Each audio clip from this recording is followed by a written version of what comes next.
Is it clear actually?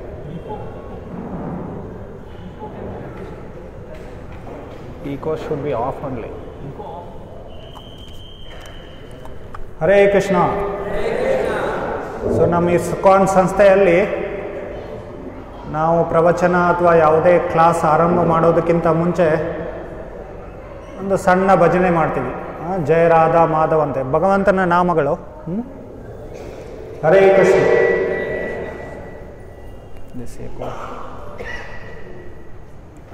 This boy is young boy, he doesn't know much.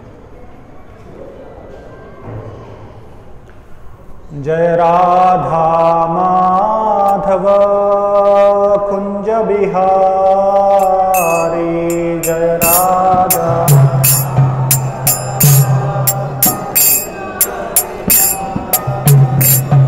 जय राधा माधव कुंज बिहारी. जय राधा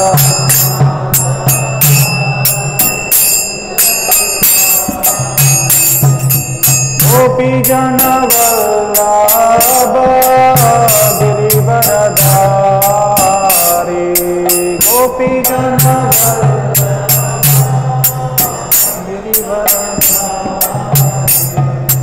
गोपी जन वल्लभ गिरिवरधारी. गोपी जन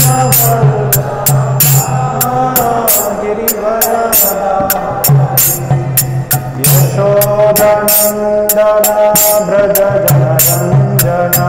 यशोदानंदन ब्रज यशोदानंदन ब्रज जनरंजन. यशोदानंदन ब्रज जनरंजन. यमुना तीरा वनचारी. यमुना तीरा यमुना तीरा वनचारी. यमुना तीरा. जय राधा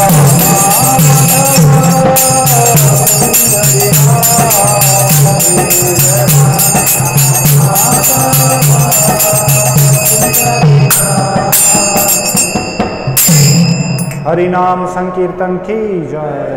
श्री श्री गुरु गौरांग की जय. श्रील प्रभुपाद की जय. नमो विष्णुपादाय कृष्ण प्रेष्ठाय भूतले श्रीमते भक्ति विकास स्वामिने नामिने. नमो विष्णुपादाय कृष्ण प्रेष्ठाय भूतले श्रीमते भक्ति वेदांत स्वामिने नामिने. नमस्ते सारस्वते देवे गौरवाणी प्रचारिणे. निर्विशेष शून्यवादी पाश्चात्य देशतारिणे. वंदे हम श्रीगुरो श्रीयुतपदकमलं श्रीगुरून् वैष्णवांश्च. श्रीरूपं साग्रजातं सगण रघुनाथान्वितं तं सजीवं साद्वैतं सावधूतं परिजनसहितं कृष्णचैतन्यदेवं. श्री राधा कृष्ण पादान् सगण ललिता श्री विशाखान्वितांश्च. जय श्री कृष्ण चैतन्य प्रभु नित्यानंद. श्री अद्वैत गदाधर श्रीवासदि गौर भक्तवृंद. हरे कृष्णा कृष्ण कृष्ण हरे हरे. हरे राम राम राम हरे हरे.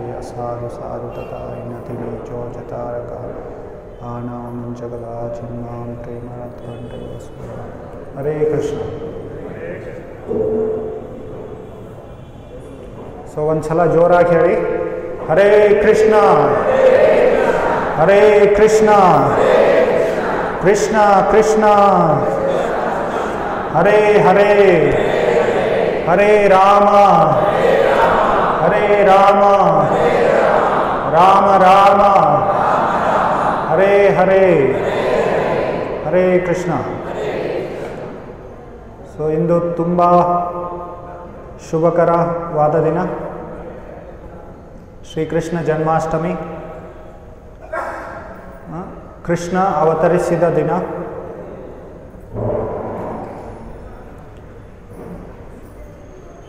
ಅವತಾರ ಅಂಥೇಳಿ. ಹರೇ ಕೃಷ್ಣ.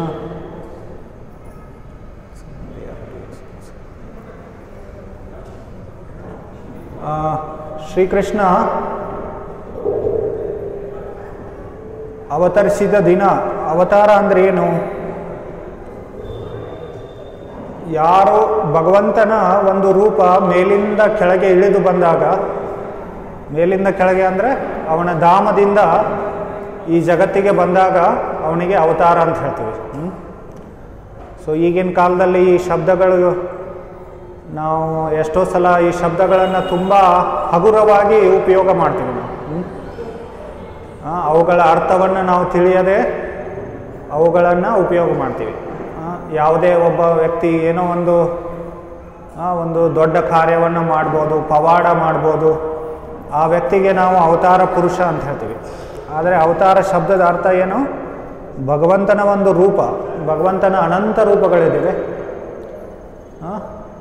ಅದ್ವೈತಂ ಅಚ್ಯುತಂ ಅನಾದಿಂ ಅನಂತ ರೂಪಂ ಆದ್ಯಂ ಪುರಾಣ ಪುರುಷಂ ನವ ಯೌವನಂ ಚ ವೇದೇಶು ದುರ್ಲಭಮದುರ್ಲಭಮಾದಿ ಆತ್ಮಭಕ್ತೋ ಗೋವಿಂದಮಾದಿ ಪುರುಷಂ ತಮಹಂ ಭಜಾಮಿ. ಈ ಬ್ರಹ್ಮದೇವರು ಹೇಳಿದ್ದು ಇದು ಒಂದು ಶ್ಲೋಕ. ಬ್ರಹ್ಮ ಸಂಹಿತೆ ಅಂಥೇಳಿ ಒಂದು ಗ್ರಂಥದಲ್ಲಿ ಅದ್ವೈತಂ ಅಂದರೆ ಭಗವಂತನ ಸಮಾನವನಾದ ಬೇರೆ ಯಾವುದೇ ವ್ಯಕ್ತಿ ಇಲ್ಲ. ಅಚ್ಯುತಂ ಅದ್ವೈತಂ ಅಚ್ಯುತಂ ಅನಾದಿಂ ಅನಂತ ರೂಪಂ. ಸೊ ಅವನು ತನ್ನ ಸ್ಥಾನದಿಂದ ಯಾವಾಗಲೂ ಚ್ಯುತಿ ಆಗೋದಿಲ್ಲ, ಅವನ ಪತನವಾಗುವುದಿಲ್ಲ. ಮತ್ತು ಅನಾದಿ ರೂಪಂ, ಅವನ ಅನಂತ ರೂಪಗಳಿದೆ, ಅಸಂಖ್ಯಾತ ರೂಪಗಳಿದೆ. ಸೊ ಸಮಯ ಸಮಯಕ್ಕೆ, ಕಾಲ ಕಾಲಕ್ಕೆ ಈ ಭೌತಿಕ ಜಗತ್ತಿಗೆ ಭಗವಂತ ಇಳಿದು ಬಂದಾಗ ಅವನಿಗೆ ಅವತಾರ ಅಂತ ಹೇಳ್ತಾರೆ. ಅವತಾರದ ಅನೇಕ ಉದ್ದೇಶಗಳಿರುತ್ತೆ. ಈಗ ಭಗವದ್ಗೀತೆಯಲ್ಲಿ ನಾವು ಒಂದಿಷ್ಟು ನಿಮಗೆ ಗೊತ್ತಿರ್ಬೋದು ಆ ಪ್ರಸಿದ್ಧ ಶ್ಲೋಕಗಳು. ಯದಾ ಯದಾ ಹಿ ಧರ್ಮಸ್ಯ ಗ್ಲಾನಿರ್ಭವತಿ ಭಾರತ ಅಭ್ಯುತ್ಥಾನಮಧರ್ಮಸ್ಯ ತದಾತ್ಮಾನಾಂ ಸೃಜಾಮ್ಯಹಂ ಪರಿತ್ರಾಣಾಯ ಸಾಧೂನಾಂ ವಿನಾಶಾಯ ಚ ದುಷ್ಕೃತಾಂ ಧರ್ಮ ಸಂಸ್ಥಾಪನಾರ್ಥಾಯ ಸಂಭವಾಮಿ ಯುಗೆ ಯುಗೆ. ಇವೆಲ್ಲ ಪ್ರಸಿದ್ಧ ಶ್ಲೋಕಗಳು, ಎಲ್ಲರಿಗೂ ಗೊತ್ತಿದೆ. ಭಗವಂತನ ಅವತಾರದ ಉದ್ದೇಶಗಳನ್ನು ಕೃಷ್ಣ ತಾನೇ ಹೇಳ್ತಾ ಇದ್ದಾನೆ. ಅವನಿಗಿಂತ ಅವನು ಇಳಿದು ಬರುವ ಅವತರಿಸುವ ಕಾರಣಗಳು ಬೇರೆ ಯಾರಿಗೆ ಗೊತ್ತಿರುತ್ತೆ. ಸೊ ಅವನೇ ಅದನ್ನು ವರ್ಣನೆ ಮಾಡಲಿಕ್ಕೆ ಶ್ರೇಷ್ಠನಾದ ವ್ಯಕ್ತಿ. ಅವನ ಹೇಳಿಕೊಡ್ಲಿಕ್ಕೆ ಅವನಿಗಿಂತ ಯಾರೂ ಬೇರೆ ಶ್ರೇಷ್ಠನಾದ ವ್ಯಕ್ತಿಗಳಿರಲ್ಲ. ಅವನೇ ಆ ಕಾರಣಗಳನ್ನು ಹೇಳ್ತಾ ಇದ್ದಾನೆ. ಸೊ ಸಾಮಾನ್ಯ ಅಲ್ಲಿ 3 ಕಾರಣಗಳನ್ನು ನಾವು ತಿಳ್ಕೊತೀವಿ. ಪರಿತ್ರಾಣಾಯ ಸಾಧೂನಾಂ, ಯಾರು ಅವನ ಸದ್ಭಕ್ತರು ಇರ್ತಾರೆ, ಸಾಧುಗಳಿರ್ತಾರೆ, ಅವರನ್ನು ನಾನು ರಕ್ಷಣೆ ಮಾಡ್ತೀನಿ ಅಂಥೇಳಿ ಹೇಳ್ತಾನೆ. ಸಾಧೂನಾಂ, ಸಾಧು ಶಬ್ದದ ಅರ್ಥ ಏನು? ಒಬ್ಬ ಕಾವಿ ಬಟ್ಟೆ ಹಾಕ್ಕೊಂಡು ಒಂದಿಷ್ಟು ಗಡ್ಡ ಬಿಟ್ಟು ಅಥವಾ ತಲೆ ಬೋಳಿಸ್ಕೊಂಡ್ರೆ ಸಾಧು ಆಗ್ತಾನೆ. ಸಾಧು ಶಬ್ದದ ಅರ್ಥ ಕೃಷ್ಣನೇ ಮುಂದೆ ಹೇಳ್ಕೊಡ್ತಾನೆ ಭಗವದ್ಗೀತೆಯಲ್ಲಿ 9ನೇ ಅಧ್ಯಾಯದ 30ನೇ ಶ್ಲೋಕದಲ್ಲಿ. ಅಪಿಚೇತ್ ಸುದುರಾಚಾರೋ ಭಜತೆ ಮಾಂ ಅನನ್ಯಭಾಗ್ ಸಾಧುರೇವ ಸ ಮಂತವ್ಯ ಸಮ್ಯಕ್ ವ್ಯವಸಿತೋ ಹಿ ಸ.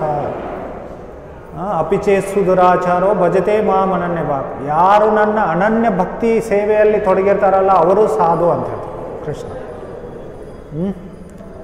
ಸೊ ಹೀಗೆ ಎಲ್ಲವನ್ನ ಸರಿಯಾಗಿ ಕೃಷ್ಣ ಭಗವದ್ಗೀತೆಯಲ್ಲಿ ಹೇಳ್ಕೊಟ್ಟಿದ್ದಾನೆ. ಮತ್ತು ದುಷ್ಕೃತಿನ ಪರಿತ್ರಾಣಾಯ ಸಾಧುನಾಂ ವಿನಾಶಾಯ ಚ ದುಷ್ಕೃತಾಂ, ದುಷ್ಕೃತಿಗಳು ಯಾರು, ದುಷ್ಟರು ಯಾರು, ಅವ್ರ ಬಗ್ಗೆನೂ ಭಗವಂತ 7ನೇ ಅಧ್ಯಾಯದಲ್ಲಿ ವರ್ಣನೆ ಮಾಡ್ತಾನೆ. 4 ಪ್ರಕಾರದ ದುಷ್ಕೃತಿಗಳು.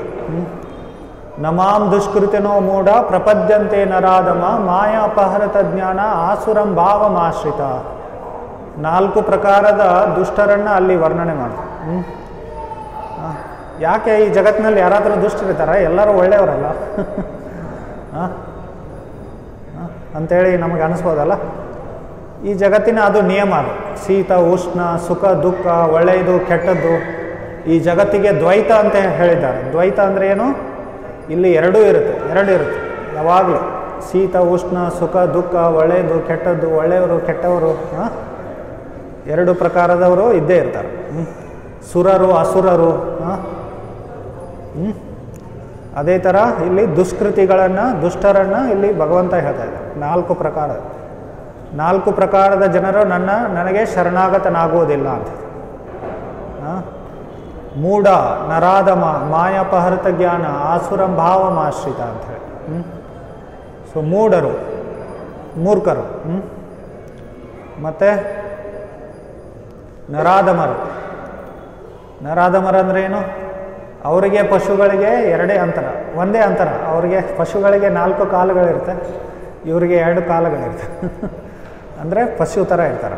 ಆಹಾರ, ನಿದ್ರಾ, ಭಯ, ಮೈಥುನ ಇದರಲ್ಲೇ ತೊಡಗಿರ್ತಾರೆ ಯಾವಾಗಲೂ. ಪ್ರಭುಪಾದರು ತಮ್ಮ ವ್ಯಾಖ್ಯಾನದಲ್ಲಿ ಏನು ಹೇಳ್ತಾರೆ, ನಮ್ಮ ಸಂಸ್ಥಾಪಕ ಆಚಾರ್ಯರು, किसी को हिंदी अनुवाद चाहिए? हिंदी अनुवाद, हिंदी में सुनना चाहते हैं? सब लोगों को कन्नड़ आता है।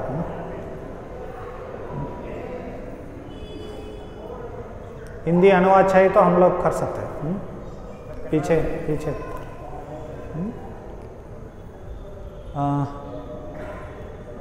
ಪ್ರಭುಪಾದರು ಈಗಿನ ಕಾಲದಲ್ಲಿ 99% ಜನ ಈ ಥರ ನರಾಧಮರು ಇರ್ತಾರೆ ಅಂತ ಹೇಳ್ತಾರೆ. ಅಂದರೆ ಅವರಿಗೆ ಪಶು ಥರಾನೇ ಇರ್ತಾರಂತೆ ಜನರು. ನಾವು ಪ್ರಗತಿಯ ಹೆಸರಿನಲ್ಲಿ ನಮ್ಮ ಸಮಾಜವನ್ನು ಏನು ಮಾಡ್ತಾ ಇದ್ದೀವಿ? ಪಶು ಸಮಾಜವನ್ನು ಮಾಡ್ತಾ ಇದ್ದೀವಿ ಅಷ್ಟೇ, ಮತ್ತೇನೂ ಇಲ್ಲ. ನಮ್ಮ ಎಲ್ಲ ಸೈನ್ಸ್, ಟೆಕ್ನಾಲಜಿ, ಇನ್ಫ್ರಾಸ್ಟ್ರಕ್ಚರ್, ಡೆವಲಪ್ಮೆಂಟ್ ಎಲ್ಲ ಏನಿದೆ ಅಲ್ಲ, ಅದು ಇದೇ 4 ಕಾರ್ಯಗಳನ್ನು ಮಾಡಲಿಕ್ಕೆ ಉಪಯೋಗ ಮಾಡ್ತೀವಿ ನಾವು. ಆಹಾರ, ನಿದ್ರಾ, ಭಯ, ಮೈಥುನ. ಅವು ಪಶುಗಳು ಮಾಡ್ತಾವೆ. ಅವು ಎಷ್ಟೋ ಸಲ ಪಶುಗಳು ನಮಗಿಂತ ಒಳ್ಳೆಯ ಥರ ಮಾಡ್ತಾರೆ. ಆನೆ ಪ್ರತಿದಿನ 200 kg ತಿನ್ನುತ್ತಲ್ಲ, ಆನೆ ಜೊತೆ ನಾವು ಸ್ಪರ್ಧೆ ಮಾಡಲಿಕ್ಕಾಗತ್ತಾ ತಿನ್ನೋದ್ರಲ್ಲಿ? ಮತ್ತು ಅದು ಪಿಜನ್ ಇರುತ್ತಲ್ಲ, ಏನಂತಾರೆ ಅದಕ್ಕೆ? ಪಿಜನ್, ಪಾರಿವಾಳ ಪ್ರತಿದಿನ 12 ಬಾರಿ ಮೈಥುನ ಮಾಡುತ್ತೆ. ನಾವು ಅದರ ಜೊತೆ ಸ್ಪರ್ಧೆ ಮಾಡಲಿಕ್ಕಾಗತ್ತಾ?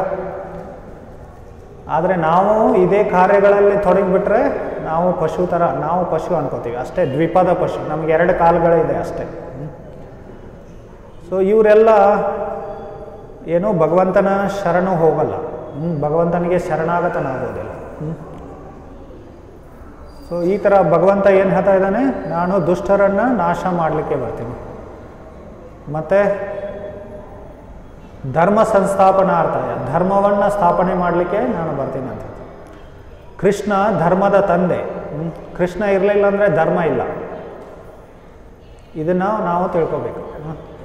ನಾವು ಯಾವಾಗ ಕೃಷ್ಣನನ್ನು ಮರಿತೀವಲ್ಲ ಆವಾಗ ಧರ್ಮ ನಾಶ ಆಗ್ಬಿಡುತ್ತೆ.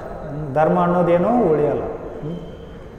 ಎಷ್ಟೋ ವೈದಿಕ ಧರ್ಮ ನಾಶವಾಗಲಿಕ್ಕೆ ಎಷ್ಟೋ ಕಾರಣಗಳಿದೆ. ಅದರಲ್ಲಿ ಒಂದು ಮುಖ್ಯವಾದ ಕಾರಣ ಅಂದರೆ ಇದು, ಕೃಷ್ಣನನ್ನು ಮರೆಯೋದು, ಕೃಷ್ಣನನ್ನು ಬಿಟ್ಬಿಡೋದು, ಅಥವಾ ಕೃಷ್ಣ ಕೊಟ್ಟ ಜ್ಞಾನವನ್ನು ಬಿಡೋದು, ಭಗವದ್ಗೀತೆಯನ್ನು ಒಪ್ಕೊಳ್ಳದೇ ಇರೋದು, ಅದು. ಸೊ ಈ ಥರ ಧರ್ಮ ಸಂಸ್ಥಾಪನಾರ್ಥಾಯ ಸಂಭವಾಮಿ ಯುಗೆ ಯುಗೆ. ಅವನು ಕೃಷ್ಣ ಅಲ್ಲಿ 3 ಕಾರಣಗಳನ್ನು ಕೊಡ್ತಾ ಇದ್ದಾನೆ ಅವನ ಅವತಾರಕ್ಕೆ ಭಗವದ್ಗೀತೆಯಲ್ಲಿ. ಇನ್ನೂ ಇದೆ ಭಗವದ್ಗೀತೆಯಲ್ಲಿ, ನಾವು ಇನ್ನೂ ಹುಡುಕಾಡ್ಬೋದು. ನಾವು ಆಳವಾಗಿ ಅಧ್ಯಯನ ಮಾಡಿದರೆ ನಮಗೆ ಇನ್ನೂ ಭಗವಂತನ ಅವತಾರದ ಕಾರಣಗಳು ನಾವು ಕಂಡುಹಿಡಿಬೋದು ಅಲ್ಲಿ. ಭಾಗವತದಲ್ಲಿ, ಶ್ರೀಮದ್ ಭಾಗವತ ಅಥವಾ ಭಾಗವತ ಪುರಾಣ ತುಂಬ ಅದ್ಭುತವಾದ ಗ್ರಂಥ. ಎಲ್ಲ ವೇದಶಾಸ್ತ್ರಗಳಲ್ಲಿ ಸರ್ವೋಚ್ಚ ಅಂಥೇಳಿ ಅದನ್ನು ಎಲ್ಲ ವೇದಶಾಸ್ತ್ರಗಳೇ ಹೊಗಳಿದೆ. ಸಾಮಾನ್ಯವಾಗಿ ವೇದಾಂತಕ್ಕೆ ತುಂಬ ಪ್ರಾಮುಖ್ಯತೆ ಕೊಡ್ತಾರೆ, ಆದರೆ ಶ್ರೀಮದ್ ಭಾಗವತ ಏನಿದೆ ಅದು ವೇದಾಂತದ ಮೇಲೆ ವ್ಯಾಖ್ಯಾನ. ಅದು ಸ್ವಯಂ ವೇದವ್ಯಾಸರೇ ನಿರ್ಮಿಸಿದ ವ್ಯಾಖ್ಯಾನ. ಶ್ರೀಮದ್ ಭಾಗವತವನ್ನು ರಾಜ ಪರೀಕ್ಷಿತನಿಗೆ ಶುಕಮುನಿಗಳು ಹೇಳಿದರು. ಶುಕಮುನಿಗಳು ಯಾರು? ವೇದವ್ಯಾಸರ ಮಗ. ಸೊ ವೇದವ್ಯಾಸರ ಮಗ ಶುಕಮುನಿ, ಶುಕದೇವ ಗೋಸ್ವಾಮಿ ಅಂತ ಹೇಳ್ತೀವಿ ನಾವು. ಶುಕಮುನಿಗಳು ಏನು ಹೇಳಿದ್ದು. ಆ ಭಾಗವತದಲ್ಲಿ ಮೊದಲನೇ ಸ್ಕಂದದಲ್ಲಿ ಒಂದು ಪ್ರಸಂಗ ಬರುತ್ತೆ. ಅಲ್ಲಿ ನಮಗೆ ಭಗವಂತನ ಅವತಾರದ ಇನ್ನೂ ವಿವರಣೆಗಳು ನಾವು ಕಂಡು ಬರುತ್ತಲ್ಲ. ಆ ಸಂಗತಿ ಏನು, ಭಾಗವತದ ಮೊದಲನೇ ಸ್ಕಂದದಲ್ಲಿ ಕುರುಕ್ಷೇತ್ರ ಯುದ್ಧ ಆಗಿರುತ್ತೆ. ಕುರುಕ್ಷೇತ್ರ ಯುದ್ಧ ಆದ ನಂತರ ಕೃಷ್ಣ, ನಿಮಗೆಲ್ಲ ಗೊತ್ತಿದೆ, ಕುರುಕ್ಷೇತ್ರ 18 ದಿನ ನಡೀತು ಕುರುಕ್ಷೇತ್ರ ಯುದ್ಧ. ಆ ಕುರುಕ್ಷೇತ್ರ ಯುದ್ಧ ಆದ ನಂತರ ಕೃಷ್ಣ ಇನ್ನೂ ಒಂದಿಷ್ಟು ದಿನ ಹಸ್ತಿನಾಪುರದಲ್ಲಿ ವಾಸ ಮಾಡ್ತಾನೆ. ಅಲ್ಲಿ ಹಸ್ತಿನಾಪುರದಲ್ಲಿ ಕುರುಕ್ಷೇತ್ರ ಯುದ್ಧ ಆದ ನಂತರ ಯುಧಿಷ್ಠಿರ ರಾಜ ಆಗ್ತಾನೆ. ರಾಜ ಆಗಿ ಅವನು ಚಕ್ರವರ್ತಿ ಆಗ್ತಾನೆ. ಚಕ್ರವರ್ತಿ ಆದ ನಂತರ ಕೃಷ್ಣ ದ್ವಾರಕೆಗೆ ಮರಳಿ ಹೋಗ್ಬೇಕಂತ ಹೇಳಿ ಅವನು ಮತ್ತೆ ಅವನು ತನ್ನ ಆಶೆಯನ್ನು ವ್ಯಕ್ತಪಡಿಸ್ತಾನೆ. ಆದರೆ ಯುಧಿಷ್ಠಿರ ಅವನನ್ನು ಬಿಡಲ್ಲ, ಕೃಷ್ಣನನ್ನು ಬಿಡಲ್ಲ. ಅವನು ಮತ್ತೆ ಕೇಳ್ಕೊತಾನೆ, ನೀನು ಇನ್ನೂ ಒಂದಿಷ್ಟು ದಿನ ಇಲ್ಲಿದ್ಕೋ. ಅಂದರೆ ಪಾಂಡವರಿಗೆ ಮತ್ತು ಕೃಷ್ಣನಿಗೆ ಪಾಂಡವರಿಗೆ ತುಂಬ ಕೃಷ್ಣನ ಪ್ರತಿ ಏನು ತುಂಬ ಆಸಕ್ತಿ ಇತ್ತು, ಭಕ್ತಿ ಆಸಕ್ತಿ. ಆ ವಿರಹವನ್ನು ತಡೆಯಲಿಕ್ಕೆ ಸಾಧ್ಯ ಆಗ್ತಿರಲಿಲ್ಲ ಅವ್ರಿಗೆ. ಅದಕ್ಕೋಸ್ಕರ ಯುಧಿಷ್ಠಿರ ಏನು ಮಾಡ್ತಾನೆ, ಮತ್ತೆ ಕೃಷ್ಣನಿಗೆ ನೀನು ಇನ್ನೊಂದಿಷ್ಟು ದಿನ ಇಲ್ಲಿ ವಾಸ ಮಾಡು, ಇಳ್ಕೊ, ನಮ್ಮ ಹತ್ರ ಇರು ಅಂಥೇಳಿ ಕೇಳ್ಕೊತಾ ಇರ್ತಾನೆ ಮತ್ತೆ. ಹೀಗೆ ಕೃಷ್ಣ ಅವನ ದ್ವಾರಕೆಗೆ ಮರಳಿ ಹೋಗುವ ಪ್ರವಾಸವನ್ನು ಮುಂದೆ ಓಡ್ತಾ ಎಷ್ಟು ತಿಂಗಳು, 3 ತಿಂಗಳಾಗತ್ತೆ. ಆದರೆ ಅಲ್ಲಿ ದ್ವಾರಕಾದಲ್ಲಿ ಏನು, ಅಲ್ಲಿ ಕೃಷ್ಣನ ಭಕ್ತರು ಏನು, ಅವರಿಗೆ ಕೃಷ್ಣನಿಂದ ತುಂಬ ವಿರಹವಾಗಿರ್ತದೆ. ಅವರು ಯಾವಾಗಲೂ ಆತುರತೆಯಿಂದ ಕೃಷ್ಣನಿಗಾಗಿ ಕಾಯ್ತಾ ಇರ್ತಾರೆ, ಯಾವಾಗ ಕೃಷ್ಣ ಮರಳಿ ಬರ್ತಾನೆ ಅಂಥೇಳಿ. ಹಾಗೆ ಕೃಷ್ಣ ಏನು ಮಾಡ್ತಾನೆ, 3 ತಿಂಗಳಾದ ನಂತರ ಅವನು ವಾಪಸ್ ಹೋಗಲಿಕ್ಕೆ ತಯಾರಾಗ್ತಾನೆ. ಆವಾಗ ಅವನು ರಥ ಏರಿ ಮರಳಿ ಹೋಗ್ತಾ ಇರ್ತಾನೆ. ಎಲ್ಲ ಹಸ್ತಿನಾಪುರದ ವಾಸಿಗಳು ಏನು ಕೃಷ್ಣನ ಕೊನೆಯ ದರ್ಶನ ಮಾಡಲಿಕ್ಕೆ ಬರ್ತಾರೆ. ಎಲ್ಲರೂ ಸೇರ್ತಾರೆ, ಕೂಡ್ತಾರೆ. ಆವಾಗ ಅಲ್ಲಿ ಕುಂತಿದೇವಿನೂ ಬರ್ತಾಳೆ. ಕುಂತಿದೇವಿ ಬಂದು, ನಿಮಗೆಲ್ಲರಿಗೂ ಗೊತ್ತಿದೆ ಕುಂತಿದೇವಿ ಯಾರು, ಪಾಂಡವರ ತಾಯಿಯಾದ ಕುಂತಿದೇವಿ ಅಲ್ಲಿ ಬಂದು ಕೃಷ್ಣನಿಗೆ ಸುಂದರವಾದ ಪ್ರಾರ್ಥನೆಗಳನ್ನು ಅರ್ಪಣೆ ಮಾಡ್ತಾಳೆ. ಆ ಪ್ರಾರ್ಥನೆಗಳು ತುಂಬ ಸುಂದರವಾಗಿವೆ. ಒಬ್ಬ ಸ್ತ್ರೀ ಇಲ್ಲಿ ಕೃಷ್ಣನಿಗೆ ಪ್ರಾರ್ಥನೆ ಮಾಡ್ತಾ ಇದ್ದಾಳೆ. ಆದರೆ ಈ ಪ್ರಾರ್ಥನೆಗಳಲ್ಲಿ ಇಷ್ಟು ಭಕ್ತಿ ಭಾವನೆ, ಮತ್ತು ಬರೀ ಭಕ್ತಿ ಭಾವನೆ ಅಷ್ಟೇ ಅಲ್ಲ, ಭಕ್ತಿಭಾವ ಅಷ್ಟೇ ಅಲ್ಲ, ಇದರಲ್ಲಿ ತುಂಬ ಅದ್ಭುತವಾದ ತತ್ವಜ್ಞಾನವೂ ಇದೆ.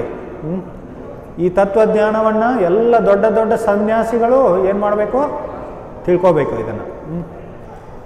ಆ ಭಾಗವತದಲ್ಲಿ ಪ್ರಾರ್ಥನೆಗಳನ್ನು ಏನು ಮಾಡಿದ್ದಾರೆ ವೇದವ್ಯಾಸರು ಈ ಪ್ರಾರ್ಥನೆಗಳನ್ನು ಭಾಗವತದಲ್ಲಿ ಹಾಕಿದ್ದಾರೆ. ಅದರ ಅರ್ಥನೇ ಏನಂದರೆ, ಈ ಭಾಗವತ ಏನು, ಇದಕ್ಕೆ ಒಂದು ಪರಮಹಂಸ ಸಂಹಿತೆ ಅಂತ ಹೇಳಿದ್ದಾರೆ. ಪರಮಹಂಸ ಸಂಹಿತೆ ಅಂದರೆ ಏನು, ಸನ್ಯಾಸಿಗಳಲ್ಲಿ 4 ಹಂತಗಳಿದೆ ಸನ್ಯಾಸ ಆಶ್ರಮದಲ್ಲಿ. ಕುಟೀಚಕ, ಬಹುದಕ, ಪರಿವ್ರಜಕಾಚಾರ್ಯ ಮತ್ತು ಪರಮಹಂಸ. ನಮ್ಮ ವರ್ಣಾಶ್ರಮ ಪದ್ಧತಿಯಲ್ಲಿ 4 ಆಶ್ರಮಗಳು ಮತ್ತು 4 ವರ್ಣಗಳಿದೆ. ಎಲ್ಲ ವರ್ಣ ಮತ್ತು ಆಶ್ರಮಗಳ ಅಲ್ಲಿ ಕೊನೆಯ ಹಂತ ಯಾವುದು, ಸನ್ಯಾಸಾಶ್ರಮ. ಸನ್ಯಾಸಿಗಳನ್ನು ಎಲ್ಲ ಆಶ್ರಮಗಳ ವರ್ಣಗಳ ಗುರು ಅಂಥೇಳಿ ಏನು ಮಾಡ್ತಿದ್ರು, ಸ್ವೀಕಾರ ಮಾಡ್ತಾಯಿದ್ರು. ಸನ್ಯಾಸದ ಕೊನೆಯ ಹಂತ ಯಾವುದು, ಈ ಪರಮಹಂಸ ಅಂಥೇಳಿ. ಯಾಕೆ ಅವರಿಗೆ ಪರಮಹಂಸ ಅಂತ ಹೇಳ್ತಾರೆ? ಹಂಸದ ಒಂದು ವಿಶೇಷ ಗುಣ ಏನು, ಹಂಸ ಪಕ್ಷಿಯ ಒಂದು ವಿಶೇಷ ಗುಣ, ಅದಕ್ಕೆ ಹಾಲಿನಲ್ಲಿ ನೀರನ್ನು ಮಿಶ್ರಣ ಮಾಡಿ ಕೊಟ್ಟರೆ ಅದು ಹಾಲನ್ನು ತೆಗೆದುಕೊಳ್ಳುತ್ತೆ ಮತ್ತು ನೀರನ್ನು ಬಿಟ್ಬಿಡುತ್ತೆ. ಅದು ಒಂದು ವಿಶೇಷತೆ ಇದೆ. ಅದೇ ಥರ ಈ ಪರಮಹಂಸರು ಈ ಭೌತಿಕ ಜಗತ್ತಿನಲ್ಲಿ ಇದ್ದೂ ಅವರೇನು ಈ ಭೌತಿಕ ಜಗತ್ತಿನ ಆಧ್ಯಾತ್ಮಿಕ ಸಾರವನ್ನು ಅವ್ರು ಏನು ಮಾಡ್ತಾರೆ, ಅವರು ಹೀರ್ಕೋತಾರೆ. ಅವರು ಪೂರ್ಣವಾಗಿ ಆಧ್ಯಾತ್ಮಿಕ ಸ್ತರದಲ್ಲಿ ಇರ್ತಾರೆ ಅವರು.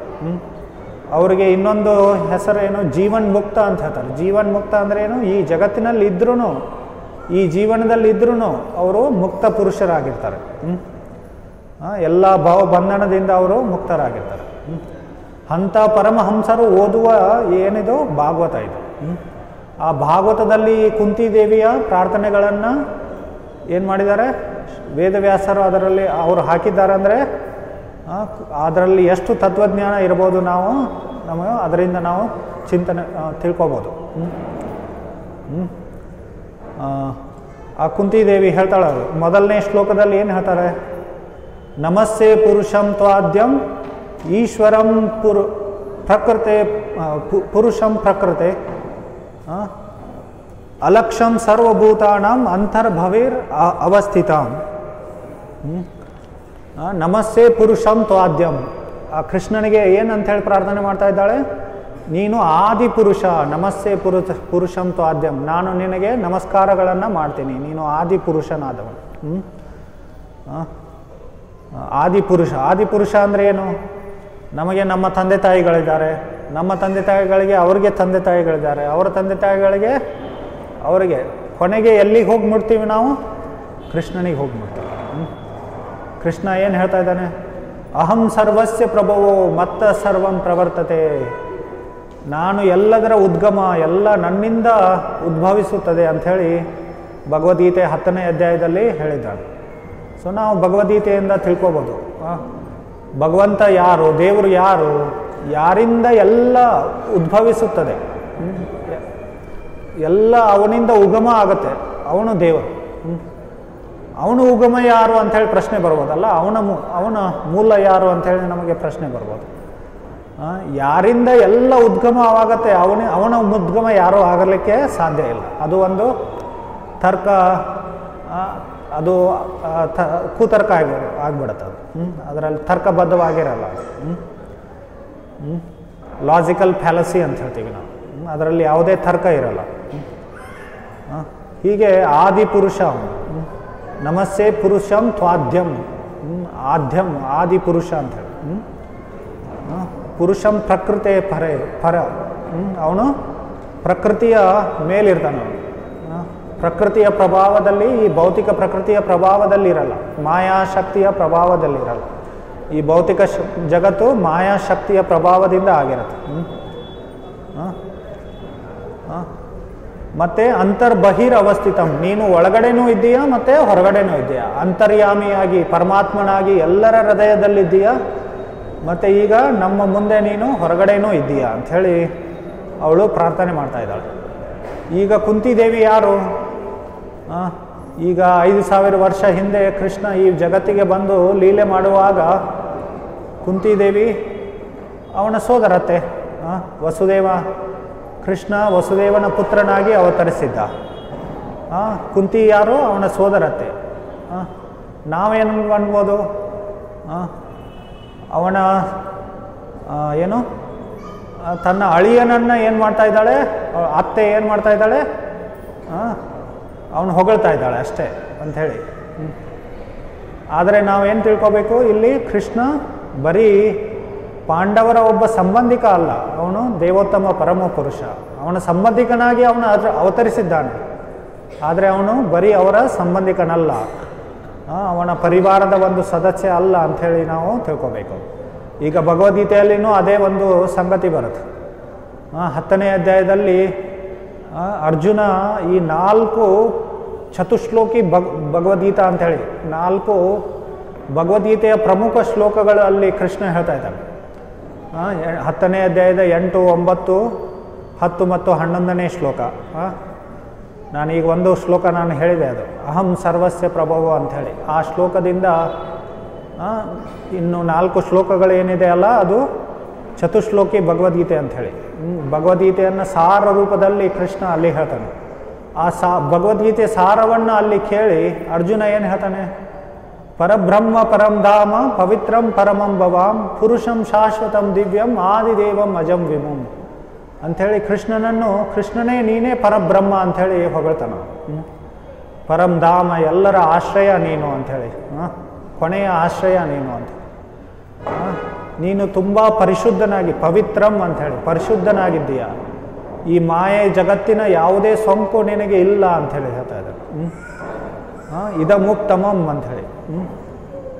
ಮತ್ತು ಈ ಭೌತಿಕ ಪ್ರಕೃತಿಯ ಮೇಲಿರುವವನು ಉತ್ತಮ ಅಂದರೆ, ಹೀಗೆ ಅವನನ್ನು ಪರಬ್ರಹ್ಮ ಅಂಥೇಳಿ ಅರ್ಜುನ ಹೊಗಳ್ತಾ ಇದ್ದಾನೆ. ಭಗವದ್ಗೀತೆಯನ್ನು ತಿಳಿದುಕೊಂಡ ನಂತರ ಅರ್ಜುನ ಏನು ಮಾಡ್ತಾ ಇದ್ದಾನೆ? ಕೃಷ್ಣನನ್ನು ಹೊಗಳ್ತಾ ಇದ್ದಾನೆ.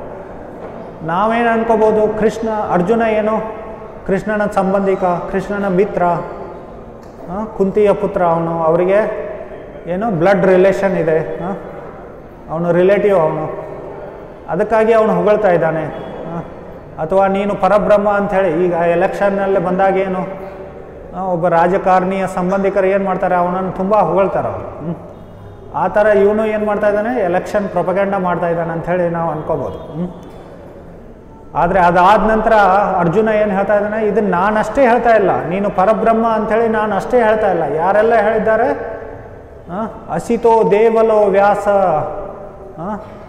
ನಾರದ, ಅಸಿತ, ದೇವಲ, ವ್ಯಾಸ, ಈ ಎಲ್ಲ ವೈದಿಕ ಜ್ಞಾನವನ್ನು ತಿಳಿದುಕೊಂಡ ಎಲ್ಲ ಅಧಿಕಾರಿಗಳು ನಿನ್ನನ್ನು ಪರಬ್ರಹ್ಮ ಅಂಥೇಳಿ ಹೊಗಳಿದ್ದಾರೆ ಅಂಥೇಳಿ ಏನು ಮಾಡ್ತಾ ಇದ್ದಾನೆ ಅರ್ಜುನ ಇಲ್ಲಿ ಒಂದು ಎವಿಡೆನ್ಸ್ ಕೊಡ್ತಾ ಇದ್ದಾನೆ. ಅವನು ಪ್ರಮಾಣಗಳನ್ನು ಕೊಡ್ತಾ ಇದ್ದಾನೆ, ದೊಡ್ಡ ದೊಡ್ಡ ವ್ಯಕ್ತಿಗಳ ಪ್ರಮಾಣಗಳನ್ನು ಕೊಡ್ತಾ ಇದ್ದಾನೆ, ನಾನಷ್ಟೇ ಹೇಳ್ತಾ ಇಲ್ಲ.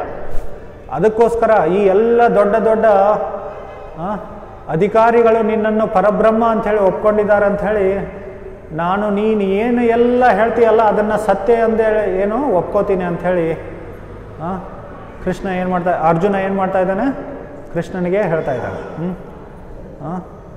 ನಾನು ಎಲ್ಲವನ್ನ ನೀನು ಹೇಳಿದ್ದು ಎಲ್ಲವನ್ನ ಸತ್ಯ ಅಂಥೇಳಿ ನಾನು ಒಪ್ಕೋತೀನಿ ಅಂಥೇಳಿ ಅರ್ಜುನ ಹೇಳ್ತಾ ಇದ್ದಾನೆ. ಅದೇ ಥರ ಇಲ್ಲಿ ಕುಂತಿ ಹೇಳಿದ್ದನ್ನೇ, ಅದು ಕುಂತಿಯ ಏನು ಒಂದು ಮತ ಅಲ್ಲ, ಒಂದು ಅಭಿಪ್ರಾಯ ಅಲ್ಲ, ಅದು ಎಲ್ಲ ವೈದಿಕ ಅಧಿಕಾರಿಗಳ, ನಾರದ, ಅಸಿತ, ದೇವಲ, ವ್ಯಾಸ, ಮತ್ತು ಪರಂಪರೆಯಲ್ಲಿ ಎಲ್ಲ ಆಚಾರ್ಯರು ಬಂದಿದ್ದಾರೆ.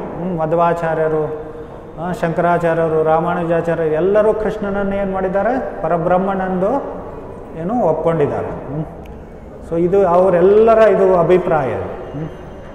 ಸೊ ನಾವು ಯಾವಾಗಲೂ ಜ್ಞಾನವನ್ನು ಪಡೆಯುವಾಗ ಏನು ಮಾಡಬೇಕು, ಈ ಅಧಿಕೃತ ವ್ಯಕ್ತಿಗಳಿಂದ ಜ್ಞಾನ ಪಡಿಬೇಕು. ಈಗಿನ ಕಾಲದಲ್ಲಿ ಏನು ದೊಡ್ಡ ದೊಡ್ಡ ವಿಜ್ಞಾನಿಗಳಿಗೆ ಏನು ಮಾಡ್ತಾರೆ, ಮಾನ್ಯತೆ ಕೊಡ್ತಾರೆ. ಆದರೆ ಅವರು ಹೇಳಿದ್ದೆಲ್ಲ ಏನು ದೋಷಪೂರ್ಣವಾಗಿರುತ್ತೆ. ಈ ಜಗತ್ತಿನಲ್ಲಿ ಎಲ್ಲ ಮನುಷ್ಯರಿಗೆ ಏನು 4 ದೋಷಗಳಿರುತ್ತೆ. ನಮ್ಮ ಇಂದ್ರಿಯಗಳು ಪರಿಪೂರ್ಣವಾಗಿರುವುದಿಲ್ಲ. ನಮ್ಮಲ್ಲಿ ಯಂತ್ರಗಳಿದ್ದರೆ ಟೆಲಿಸ್ಕೋಪ್, ಮೈಕ್ರೋಸ್ಕೋಪ್ ಇವೆಲ್ಲ ಇದ್ರೂ ಅವು ನಮ್ಮ ಇಂದ್ರಿಯಗಳನ್ನು ಏನು ಮಾಡಲ್ಲ, ಪರಿಪೂರ್ಣ ಮಾಡಲ್ಲ. ಮತ್ತು ನಮಗೆ ಭ್ರಮೆಯಲ್ಲಿ ಹೋಗುವ ಒಂದು ಪ್ರವೃತ್ತಿ ಇರುತ್ತೆ. ಭ್ರಮೆ ಅಂದರೆ ಏನು, ಯಾವುದು ಅಲ್ಲ ಅದನ್ನು ನಾವು ಒಪ್ಕೋತೀವಿ. ರಾತ್ರಿ ಕತ್ಲಲ್ಲಿ ಒಂದು ಹಗ್ಗವನ್ನು ನಾವು ಹಾವೆಂದು ಒಪ್ಕೋಬೋದು, ಆ ಥರ. ಅದಕ್ಕೆ ಭ್ರಮೆ ಅಂತ ಹೇಳ್ತಾರೆ. ಯಾವುದಲ್ಲ ಅದನ್ನು ಅಂದ್ಕೊಳ್ಳೋದು. ಮತ್ತು ನಾವು ತಪ್ಪುಗಳನ್ನು ಮಾಡ್ತೀವಿ, ಮತ್ತು ನಮ್ಮಲ್ಲಿ ಮೋಸ ಮಾಡುವ ಪ್ರವೃತ್ತಿ ಇರುತ್ತೆ. ಸೊ ಈ ಥರ ಹರೇ ಕೃಷ್ಣ ಹರೇ ಕೃಷ್ಣ, ಸ್ವಲ್ಪ ಶಾಂತವಾಗಿ ಕೂತ್ಕೊಳ್ಳಿ. ಮತ್ತು ನಿಮ್ಮ ಮೊಬೈಲ್ಗಳನ್ನು ಸ್ವಲ್ಪ ಹರೇ ಕೃಷ್ಣ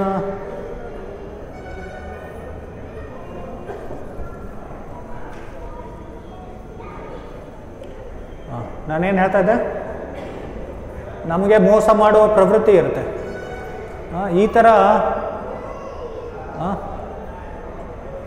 ಈ ಥರ ನಮ್ಮ ದೋಷಪೂರಿತ ವ್ಯಕ್ತಿಗಳಿಂದ ನಾವು ಜ್ಞಾನವನ್ನು ಪಡೀಲಿಕ್ಕೆ ಪ್ರಯತ್ನ ಮಾಡಿದರೆ ಏನಾಗುತ್ತೆ, ನಮಗೆ ದೋಷಪೂರಿತ ಜ್ಞಾನ ಸಿಗುತ್ತೆ. ಎಲ್ಲ ದೊಡ್ಡ ದೊಡ್ಡ ವಿಜ್ಞಾನಿಗಳಿದ್ರೂ ಈ 4 ದೋಷಗಳಿರುತ್ತೆ. ಆದರೆ ನಾವು ಅಧಿಕೃತ ಮೂಲಗಳಿಂದ, ಅಧಿಕೃತ ಮೂಲ ಅಂದರೆ ಏನು, ಕೊನೆಗೆ ವೇದಶಾಸ್ತ್ರಗಳಿಂದ ನಾವು ಜ್ಞಾನವನ್ನು ಪಡಿಬೇಕು. ಆ ವೇದಶಾಸ್ತ್ರಗಳು ಪರಿಪೂರ್ಣ ವ್ಯಕ್ತಿಯಾದ ಭಗವಂತನಿಂದನೇ ಬಂದಿದ್ದು.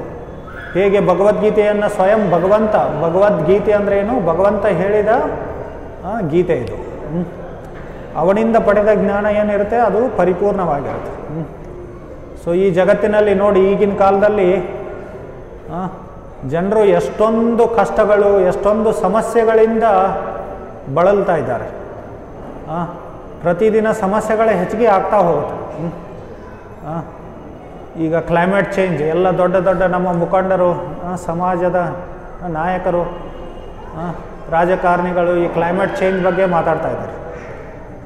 ಸೊ ಹೀಗೆ ಅದನ್ನು ಕ್ಲೈಮೇಟ್ ಚೇಂಜ್ ಪರಿಹಾರ, ಆ ಸಮಸ್ಯೆಯನ್ನು ಬಗೆಹರಿಸಲಿಕ್ಕೆ ಏನು ಮಾಡ್ತಾರೆ ಅವರು, ಒಂದು ಪರಿಹಾರವನ್ನು ಕಂಡ್ಕೋತಾರೆ. ಅದರಿಂದ ಇನ್ನಷ್ಟು ಸಮಸ್ಯೆಗಳು ಹುಟ್ಕೋತಾವೆ. ಈ ಥರ ಯಾವಾಗಲೂ ನಾವು ಸಮಸ್ಯೆ ಮತ್ತು ಪರಿಹಾರಗಳ ಚಕ್ರದಲ್ಲಿ ಸಿಕ್ಕಾಕೊಂಡಿರ್ತೀವಿ. ಯಾಕೆ ಇದೆಲ್ಲ? ಇದು ಅಜ್ಞಾನದ ಒಂದು ಲಕ್ಷಣ. ಇದು ನಮ್ಮಲ್ಲಿ ಜ್ಞಾನ ಇಲ್ಲ ಅಂಥೇಳಿ. ಯಾಕಂದರೆ ನಾವು ಪರಿಪೂರ್ಣ ವ್ಯಕ್ತಿಯಿಂದ ಜ್ಞಾನವನ್ನು ಪಡೆಯಲ್ಲ, ಭಗವದ್ಗೀತೆಯಿಂದ ನಾವು ಜ್ಞಾನವನ್ನು ಪಡೆಯಲ್ಲ, ಕೃಷ್ಣನಿಂದ ನಾವು ಜ್ಞಾನವನ್ನು ಪಡೆಯಲ್ಲ. ಅದಕ್ಕೋಸ್ಕರ ಏನು, ನಾವು ಯಾವಾಗಲೂ ಅಜ್ಞಾನದಲ್ಲಿರ್ತೀವಿ. ಅಜ್ಞಾನದಿಂದ ನಮಗೆ ಕಷ್ಟ ಮತ್ತು ಬಂಧನವಾಗತ್ತೆ. ನಾವು ಪರಿಪೂರ್ಣ ಜ್ಞಾನವನ್ನು ಪಡೆದರೆ ನಮಗೆ ಸುಖ ಮತ್ತು ಮುಕ್ತಿ ಆಗತ್ತೆ. ಇಗ್ನೋರೆನ್ಸ್, ನಾನು ಮತ್ತೆ ಮತ್ತೆ ಹೇಳ್ತಾ ಇರ್ತೇನೆ, ignorance leads to suffering and bondage and knowledge leads to happiness and liberation. ಅದಕ್ಕೋಸ್ಕರ ನಾವು ಪರಿಪೂರ್ಣ ವ್ಯಕ್ತಿಯಿಂದ ಜ್ಞಾನ ಪಡಿಬೇಕು. ಗುರುಗಳಂದ್ರೆ ಯಾರು? ಗುರು ಅಂದರೆ ಯಾರು? ಯಾರು ಕೃಷ್ಣ ಹೇಳಿದ್ದನ್ನು ಯಥಾರೂಪವಾಗಿ ನಮಗೆ ಹೇಳಿಕೊಡ್ತಾರಲ್ಲ ಅವರು ಗುರು. ಯಾಕಂದರೆ ಕೃಷ್ಣ ಹೇಳಿದ್ದು ಜ್ಞಾನ ಏನು? ಪರಿಪೂರ್ಣ ಜ್ಞಾನ. ಗುರುಗಳು ಪರಿಪೂರ್ಣ ಜ್ಞಾನ ಕೊಡಲು ಅವರ ಅರ್ಹತೆ ಯಾವುದು? ಅವರು ಯಥಾರೂಪವಾಗಿ ಭಗವಂತನ ಹೇಳಿದ ಜ್ಞಾನವನ್ನು ನಮಗೆ ಹೇಳಬೇಕು ಅಷ್ಟೇ. ಪ್ರಭುಪಾದರು ಹೇಳ್ತಾ ಇದ್ರು, ಪೋಸ್ಟ್ಮ್ಯಾನ್ ಥರ ಇರಬೇಕು. ಗುರು ಅಂದರೆ ಯಾರು?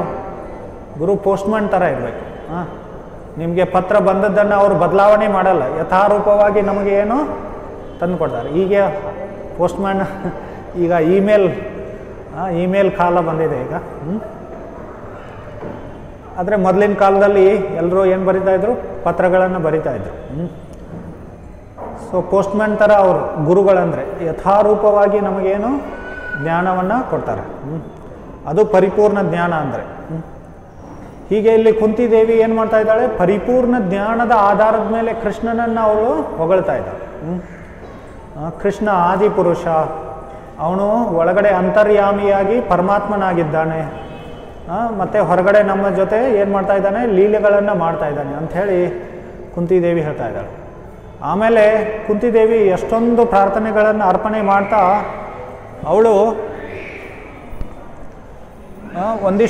ಒಂದಿಷ್ಟು ಶ್ಲೋಕಗಳಲ್ಲಿ ಭಗವಂತನ ಅವತಾರದ ಉದ್ದೇಶಗಳನ್ನು ಹೇಳ್ತಾ ಇದ್ದಾಳೆ. ಭಗವಂತನ ಅವತಾರದ ಕಾರಣಗಳನ್ನು ಅವಳು ಹೇಳ್ತಾ ಇದ್ದಾಳೆ. ಅವಳು ತಾನೇ ಸ್ವತಃ ಕಲ್ಪನೆ ಮಾಡಿ ಹೇಳ್ತಾ ಇಲ್ಲ. ಬೇರೆಯವರು ಹೇಳಿದ್ದನ್ನು, ಬೇರೆ ಅಧಿಕೃತ ವ್ಯಕ್ತಿಗಳು ಹೇಳಿದ್ದನ್ನು ಅವಳು ಇಲ್ಲಿ ಏನು ಮಾಡ್ತಾ ಇದ್ದಾಳೆ? ಹೇಳ್ತಾ ಇದ್ದಾಳೆ.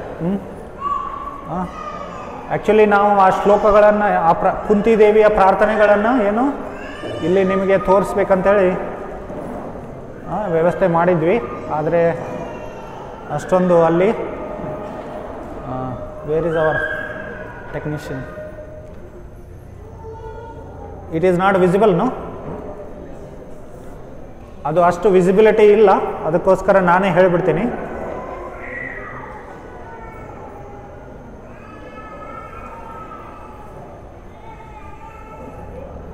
ಇಲ್ಲಿ ಕುಂತಿದೇವಿ ಹೇಳ್ತಾ ಇದ್ದಾಳೆ, ಕೇಚಿದಾಹುರ್ ಅಜಂಜಾತಂ ಪುಣ್ಯ ಶ್ಲೋಕಸ್ಯ ಕೀರ್ತಯೇ ಯದೋಸ್ಯ ಪ್ರಿಯಸ್ಯಾನ್ವಯಾಯೇ ಮಲಯಸ್ಯೇವ ಚಂದನಂ.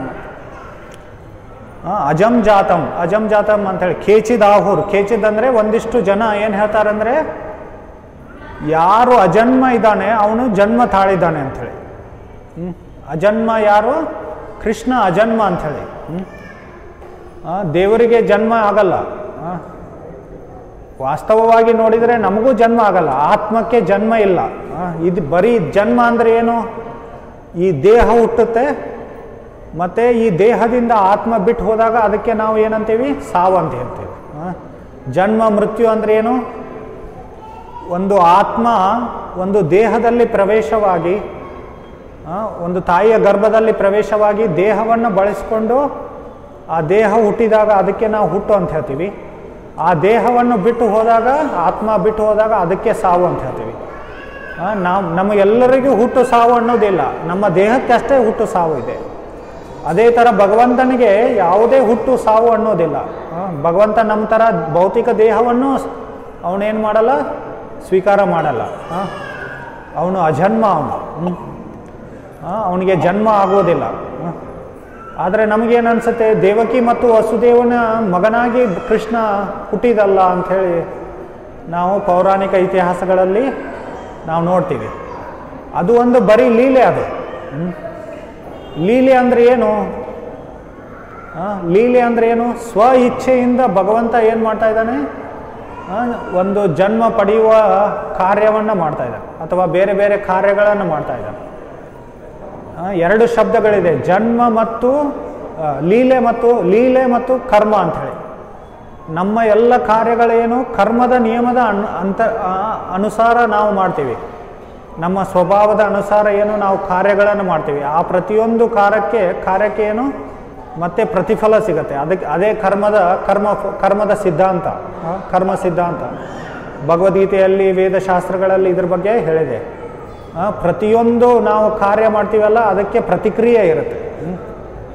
Action and reaction, law of action and reaction ಅಂಥೇಳಿ.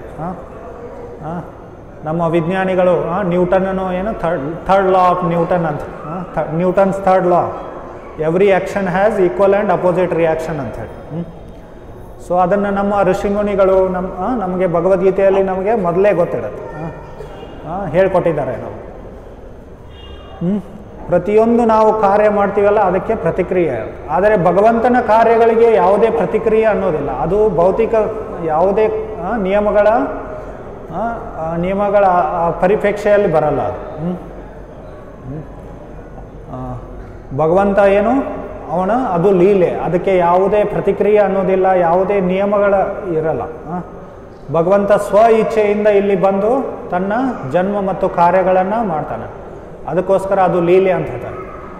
ಇದಕ್ಕೆ ಉದಾಹರಣೆ ಏನಂದ್ರೆ ಏನು, ಒಬ್ಬ ವ್ಯಕ್ತಿ ನಾಟಕ ಮಾಡುವಾಗ ಬೇರೆ ಪಾತ್ರ ಅಭಿನಯ ಮಾಡ್ತಾನೆ.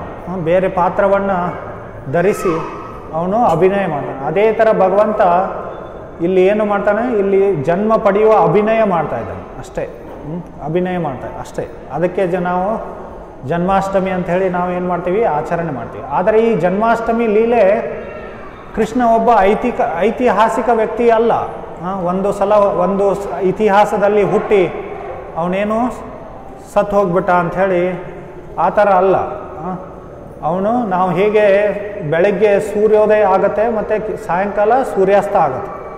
ಸೂರ್ಯೋದಯ ಆದಾಗ ಸೂರ್ಯ ಹುಟ್ಟುವುದಿಲ್ಲ, ಸೂರ್ಯ ಯಾವಾಗಲೂ ಇರ್ತಾನೆ. ಸೂರ್ಯಾಸ್ತ ಆದಾಗ ಸೂರ್ಯ ಸತ್ತು ಹೋಗಲ್ಲ. ಅದೇ ಥರ ಕೃಷ್ಣ ಏನು ನಮ್ಮ ಮುಂದೆ ಪ್ರತ್ಯಕ್ಷನಾಗ್ತಾನೆ ಮತ್ತು ಅವನು ಅಪ್ರತ್ಯಕ್ಷನಾಗ್ಬಿಡ್ತಾನೆ. ಅದೇ ಥರ ಇಲ್ಲಿ ಅವನು ಈ ಲೋಕದಲ್ಲಿ ಬಂದು ಅವನ ಜನ್ಮ ಲೀಲಾ ಮತ್ತು ಬೇರೆ ಬೇರೆ ಲೀಲೆಗಳನ್ನು ಮಾಡ್ತಾನೆ. ಇಲ್ಲಿ ಲೀಲೆಗಳು ಮುಗಿದ ನಂತರ ಏನು ಮಾಡ್ತಾನೆ, ಅವನು ಮತ್ತೆ ಇನ್ನೊಂದು ಲೋಕಕ್ಕೆ ಹೋಗಿ ಅವನು ಲೀಲೆಗಳನ್ನು ಮಾಡ್ತಾನೆ. ಅದೇ ಥರ ಪ್ರತಿಯೊಂದು ದಿನ ಜನ್ಮಾಷ್ಟಮಿ ನಡೀತಾ ಇರುತ್ತೆ. ಅದಕ್ಕೋಸ್ಕರ ಅವನ ಲೀಲೆಗಳೇನು ನಿತ್ಯ ಲೀಲೆಗಳು. ನಾವು ಸೂರ್ಯನ ಉದಾಹರಣೆಯನ್ನು ಚರ್ಚೆ ಮಾಡ್ತಾ ಇದ್ದೀವಿ. ಹೇಗೆ ನೀವು ಇಲ್ಲಿ ಸೂರ್ಯಾಸ್ತ ಆಗಿದೆ, ಆದರೆ ಈಗ ನೀವು ಇಂಗ್ಲೆಂಡ್ನಲ್ಲಿ ಫೋನ್ ಮಾಡಿ ಕೇಳಿದರೆ ಇನ್ನೂ ಅಲ್ಲಿ ಸೂರ್ಯಾಸ್ತ ಆಗಿರಲ್ಲ, ಇನ್ನೂ ಸೂರ್ಯ ಇರ್ತಾನೆ ಅವನು ಅಲ್ಲಿ. ಯಾಕಂದರೆ 3.5 ಗಂಟೆ ಇನ್ನೂ ಹಿಂದಿರ್ತಾರೆ ಅವರು ಲಂಡನ್ನಲ್ಲಿ, ಬ್ರಿಟನ್ನಲ್ಲಿ, ಹೌದಲ್ಲ. 4 ಗಂಟೆ 5 ಗಂಟೆ ಒಂದೊಂದು ಸಲ. ಅಥವಾ ಮಿಡಲ್ ಈಸ್ಟ್ನಲ್ಲಿ ಫೋನ್ ಮಾಡಿದರೆ 3 ಗಂಟೆ ಹಿಂದ್ಗಡೆ ಇರ್ತಾರೆ ಅವರು. ಅದೇ ಥರ ಅಮೇರಿಕಾದಲ್ಲಿ ಫೋನ್ ಮಾಡಿದರೆ ಈಗ ಸೂರ್ಯೋದಯ ಆಗ್ತಾ ಇರುತ್ತೆ. ಅದರ ಅರ್ಥ ಏನು, ಸೂರ್ಯ ಯಾವಾಗಲೂ ಇದ್ದಾನೆ. ನಾವು ಸೂರ್ಯನನ್ನು ನೋಡ್ತಾ ಇಲ್ಲ, ಆದರೆ ಸೂರ್ಯ ಯಾವಾಗಲೂ ಇದ್ದಾನೆ. ಅದೇ ಥರ ಕೃಷ್ಣನು ಯಾವಾಗಲೂ ಅವನು ನಿತ್ಯ ಲೀಲೆಗಳಲ್ಲಿ ತೊಡಗಿರ್ತಾನೆ. ಒಂದೊಂದು ಬ್ರಹ್ಮಾಂಡದಲ್ಲಿ, ಬೇರೆ ಬೇರೆ ಬ್ರಹ್ಮಾಂಡಗಳಲ್ಲಿ ಅನಂತ ಬ್ರಹ್ಮಾಂಡಗಳಿದೆ, ಅನಂತ ಕೋಟಿ ಬ್ರಹ್ಮಾಂಡಗಳಿದೆ. ಆ ಬ್ರಹ್ಮಾಂಡಗಳಲ್ಲಿ ಪ್ರತಿದಿನ ಕೃಷ್ಣ ಲೀಲೆ ಮಾಡ್ತಾ ಇರ್ತಾನೆ. ಪ್ರತಿದಿನ ಜನ್ಮಾಷ್ಟಮಿ ನಡೀತಾ ಇರುತ್ತೆ. ನಾವು ಪ್ರತಿದಿನ ಜನ್ಮಾಷ್ಟಮಿ ಆಚರಿಸ್ಬೋದು. ಈ ದಿನ ಯಾಕೆ ಆಚರಿಸ್ತಾ ಇದ್ದೀವಿ ಜನ್ಮಾಷ್ಟಮಿಯನ್ನು ನಾವು? ಯಾಕಂದರೆ ಈ ಲೋಕದಲ್ಲಿ ಏನು ಭಗವಂತ ಈ ದಿನ ಬಂದು ಅವನು ಈ ಜನ್ಮ ಲೀಲೆಯನ್ನು ಮಾಡಿದ್ದು. ಅದಕ್ಕೋಸ್ಕರ ನಾವು ಈ ದಿನವನ್ನು ಏನು ಮಾಡ್ತೀವಿ, ಜನ್ಮಾಷ್ಟಮಿ ಅಂಥೇಳಿ ನಾವು ಆಚರಣೆ ಮಾಡ್ತೀವಿ. ಆದರೆ ಭಗವಂತ ನಿತ್ಯ ಅವನ ಲೀಲೆಗಳು ಅವು ನಿತ್ಯ, ಯಾವಾಗಲೂ ಅವನ ನಿತ್ಯ ಲೀಲೆಯಲ್ಲಿ ತೊಡಗಿರ್ತಾನೆ. ಶ್ರೀಲ ಪ್ರಭುಪಾದರು ತಮ್ಮ ಭಗವದ್ಗೀತೆಯ ವ್ಯಾಖ್ಯಾನದಲ್ಲಿ ಅಮೃತ ಬಿಂದು ಉಪನಿಷತ್ನಿಂದ ಏನು ಮಾಡ್ತಾರೆ, ಅವರು ಉಲ್ಲೇಖ ಮಾಡ್ತಾರೆ. ಆ ಅಮೃತ ಬಿಂದು ಉಪನಿಷತ್ನಲ್ಲಿ ಏನು ಹೇಳಿದೆ, ಏಕೋ ದೇವೋ ನಿತ್ಯ ಲೀಲಾನು ರಕ್ತೋ ಅಂಥೇಳಿ. ಭಗವಂತ ಒಬ್ಬನೇ, ಅವನು ಅನಂತ ರೂಪಗಳನ್ನು ತಗೊಂಡುಕೊಂಡು ನಿತ್ಯ ಲೀಲೆಗಳಲ್ಲಿ ತೊಡಗಿರ್ತಾನೆ. ಏಕೋ ದೇವೋ ನಿತ್ಯ ಲೀಲಾನು ರಕ್ತೋ ಅಂಥೇಳಿ ಅಮೃತ ಬಿಂದು ಉಪನಿಷತ್ನಲ್ಲಿ ಹೇಳಿದೆ. ಹೀಗೆ ಉಪನಿಷತ್ಗಳಲ್ಲಿ, ಭಗವದ್ಗೀತೆಯಲ್ಲಿ, ವೇದಶಾಸ್ತ್ರಗಳಲ್ಲಿ ಭಗವಂತನ ಲೀಲೆಗಳನ್ನು, ಭಗವಂತನ ಅವತಾರಗಳ ಬಗ್ಗೆ ಹೇಳಿದೆ. ಭಗವಂತ ಇಲ್ಲಿ ಹೇಗೆ ಅವತರಿಸಿ ಬರ್ತಾನಂತೇಳಿ. ಮುಸಲ್ಮಾನರು ಏನು ಹೇಳ್ತಾರೆ, ಅವರು ಭಗವಂತ ಇಲ್ಲಿ ಅವತರಿಸಿ ಬರಲ್ಲ ಅಂತ ಹೇಳ್ತಾರೆ. ಅವ್ರ ತರ್ಕ ಏನಂದರೆ, ಭಗವಂತ ಸೃಷ್ಟಿಕರ್ತ, ಅವನು ಸೃಷ್ಟಿಯ ಒಳಗಡೆ ಬಂದರೆ ಏನಾಗ್ಬಿಡ್ತಾನೆ, ಅವನು ಈ ಸೃಷ್ಟಿಯ ಒಂದು ಅಂಗವಾಗಿ ಬಿಡ್ತಾನೆ. ಅದಕ್ಕೋಸ್ಕರ ಭಗವಂತ ಏನು ಇಲ್ಲಿ ಅವತರಿಸಿ ಬರಲ್ಲ, ಭಗವಂತನ ಅವತಾರ ಆಗಲ್ಲ ಅಂತ ಹೇಳ್ತಾರೆ.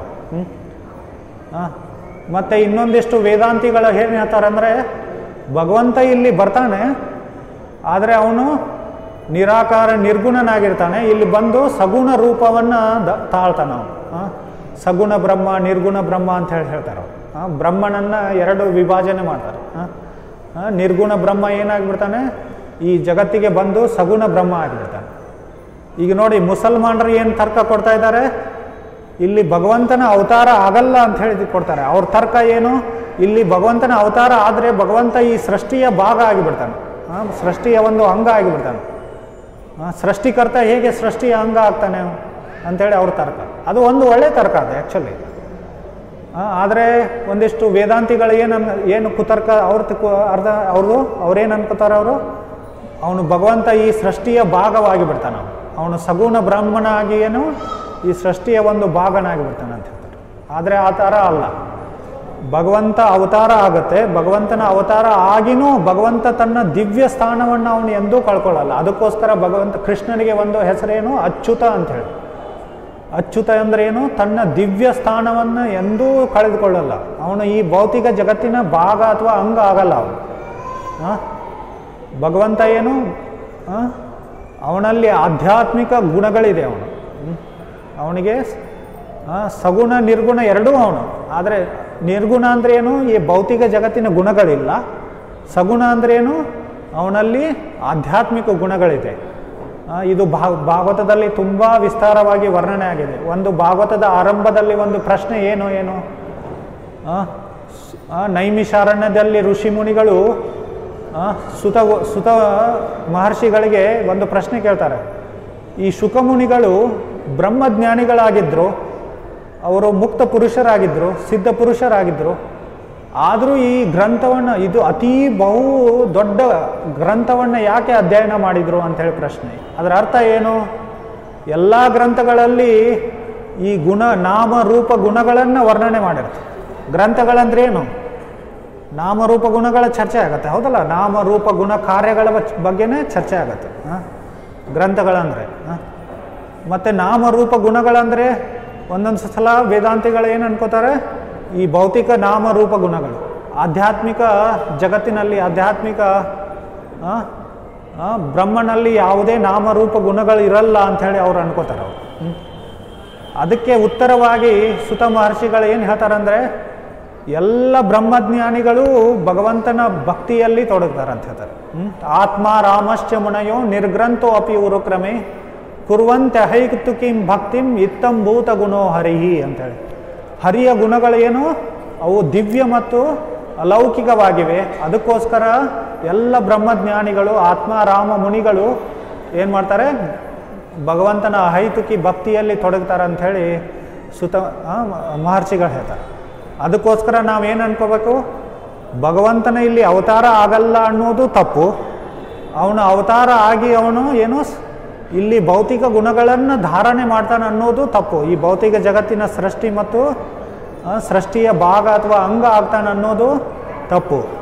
ಅವನು ಮೊದಲು ನಿರ್ಗುಣ, ಅವನು ಆಮೇಲೆ ಸಗುಣ ಆಗ್ತಾನೆ ಅಂತ ಹೇಳಿ ಇಲ್ಲ. ಭಗವಂತನ ದಿವ್ಯ ಗುಣಗಳು, ಅವನು ಸಗುಣ, ಶಾಶ್ವತವಾಗಿ ಸಗುಣನಾಗಿರ್ತಾನೆ ಅವನು. ಅವನ ಅಲೌಕಿಕ ಗುಣಗಳಿರ್ತವೆ ಕೃಷ್ಣನಿಗೆ. ಹೀಗೆ ಕೃಷ್ಣನ ಅವತಾರ ಆಗುತ್ತೆ. ಅದಕ್ಕೋಸ್ಕರ ಇಲ್ಲಿ ಕುಂತಿದೇವಿ ಏನು ಹೇಳ್ತಾ ಇದ್ದಾಳೆ, ಅಜಂ ಜಾತಂ, ಅವನು ಅಜನ್ಮ ಆದರೂ ಅವನು ಏನು ಮಾಡಿದ್ದಾನೆ, ಇಲ್ಲಿ ಜನ್ಮ ತಾಳಿದ್ದಾನೆ. ಜನ್ಮ ತಾಳುವ ಒಂದು ಲೀಲೆಯನ್ನು ಮಾಡ್ತಾ ಇದ್ದಾನೆ ಅಂಥೇಳಿ. ಅವನು ಅಜನ್ಮ, ಅವನಿಗೆ ಯಾವಾಗಲೂ ಜನ್ಮ ಅನ್ನೋದಿಲ್ಲ, ಜನ್ಮ ಮೃತ್ಯು ಅನ್ನೋದು ಇಲ್ಲೇ ಇಲ್ಲ ಅವನಿಗೆ. ಯಾವುದಕ್ಕೆ ಜನ್ಮ ಇರುತ್ತೆ ಅದಕ್ಕೆ ಮೃತ್ಯು ಇರುತ್ತೆ, ಯಾವುದಕ್ಕೆ ಆದಿ ಇರುತ್ತೆ ಅದಕ್ಕೇನು ಅಂತ್ಯನೂ ಇರುತ್ತೆ. ಆದರೆ ಯಾವುದಕ್ಕೆ ಯಾರಿಗೆ ಆದಿ ಮತ್ತು ಜನ್ಮ ಇಲ್ಲಲ್ಲ ಅವನಿಗೆ ಅಂತ್ಯ ಮತ್ತು ಏನು ಮೃತ್ಯು ಇರಲ್ಲ. ಅದಕ್ಕೋಸ್ಕರ ಕುಂತಿದೇವಿ ಏನು ಹೇಳ್ತಾ ಇದ್ದಾಳೆ, ನೀನು ಅಜನ್ಮ ಅಂಥೇಳಿ. ಅದನ್ನೇ ಭಗವದ್ಗೀತೆಯಲ್ಲಿ ಕೃಷ್ಣ ಹೇಳ್ತಾನೆ, ಅಜೋಪಿ ಸನ್ ಅವ್ಯಯ ಆತ್ಮ ಭೂತಾನಾಂ ಈಶ್ವರೋಪಿ ಸನ್ ಪ್ರಕೃತಿಂ ಸ್ವಾಂ ಅಧಿಷ್ಠಾಯ ಸಂಭವಾಮಿ ಆತ್ಮ ಮಾಯಯ. ನನ್ನ ಆತ್ಮ ಮಾಯ ಅಂದರೆ ನನ್ನ ಮೂಲ ಆಧ್ಯಾತ್ಮಿಕ ಪ್ರಕೃತಿಯಲ್ಲಿ ನಾನು ರೂಪದಲ್ಲಿ ನಾನು ಏನು ಮಾಡ್ತೀನಿ, ಅವತರಿಸುತ್ತೇನೆ ಅಂಥೇಳಿ.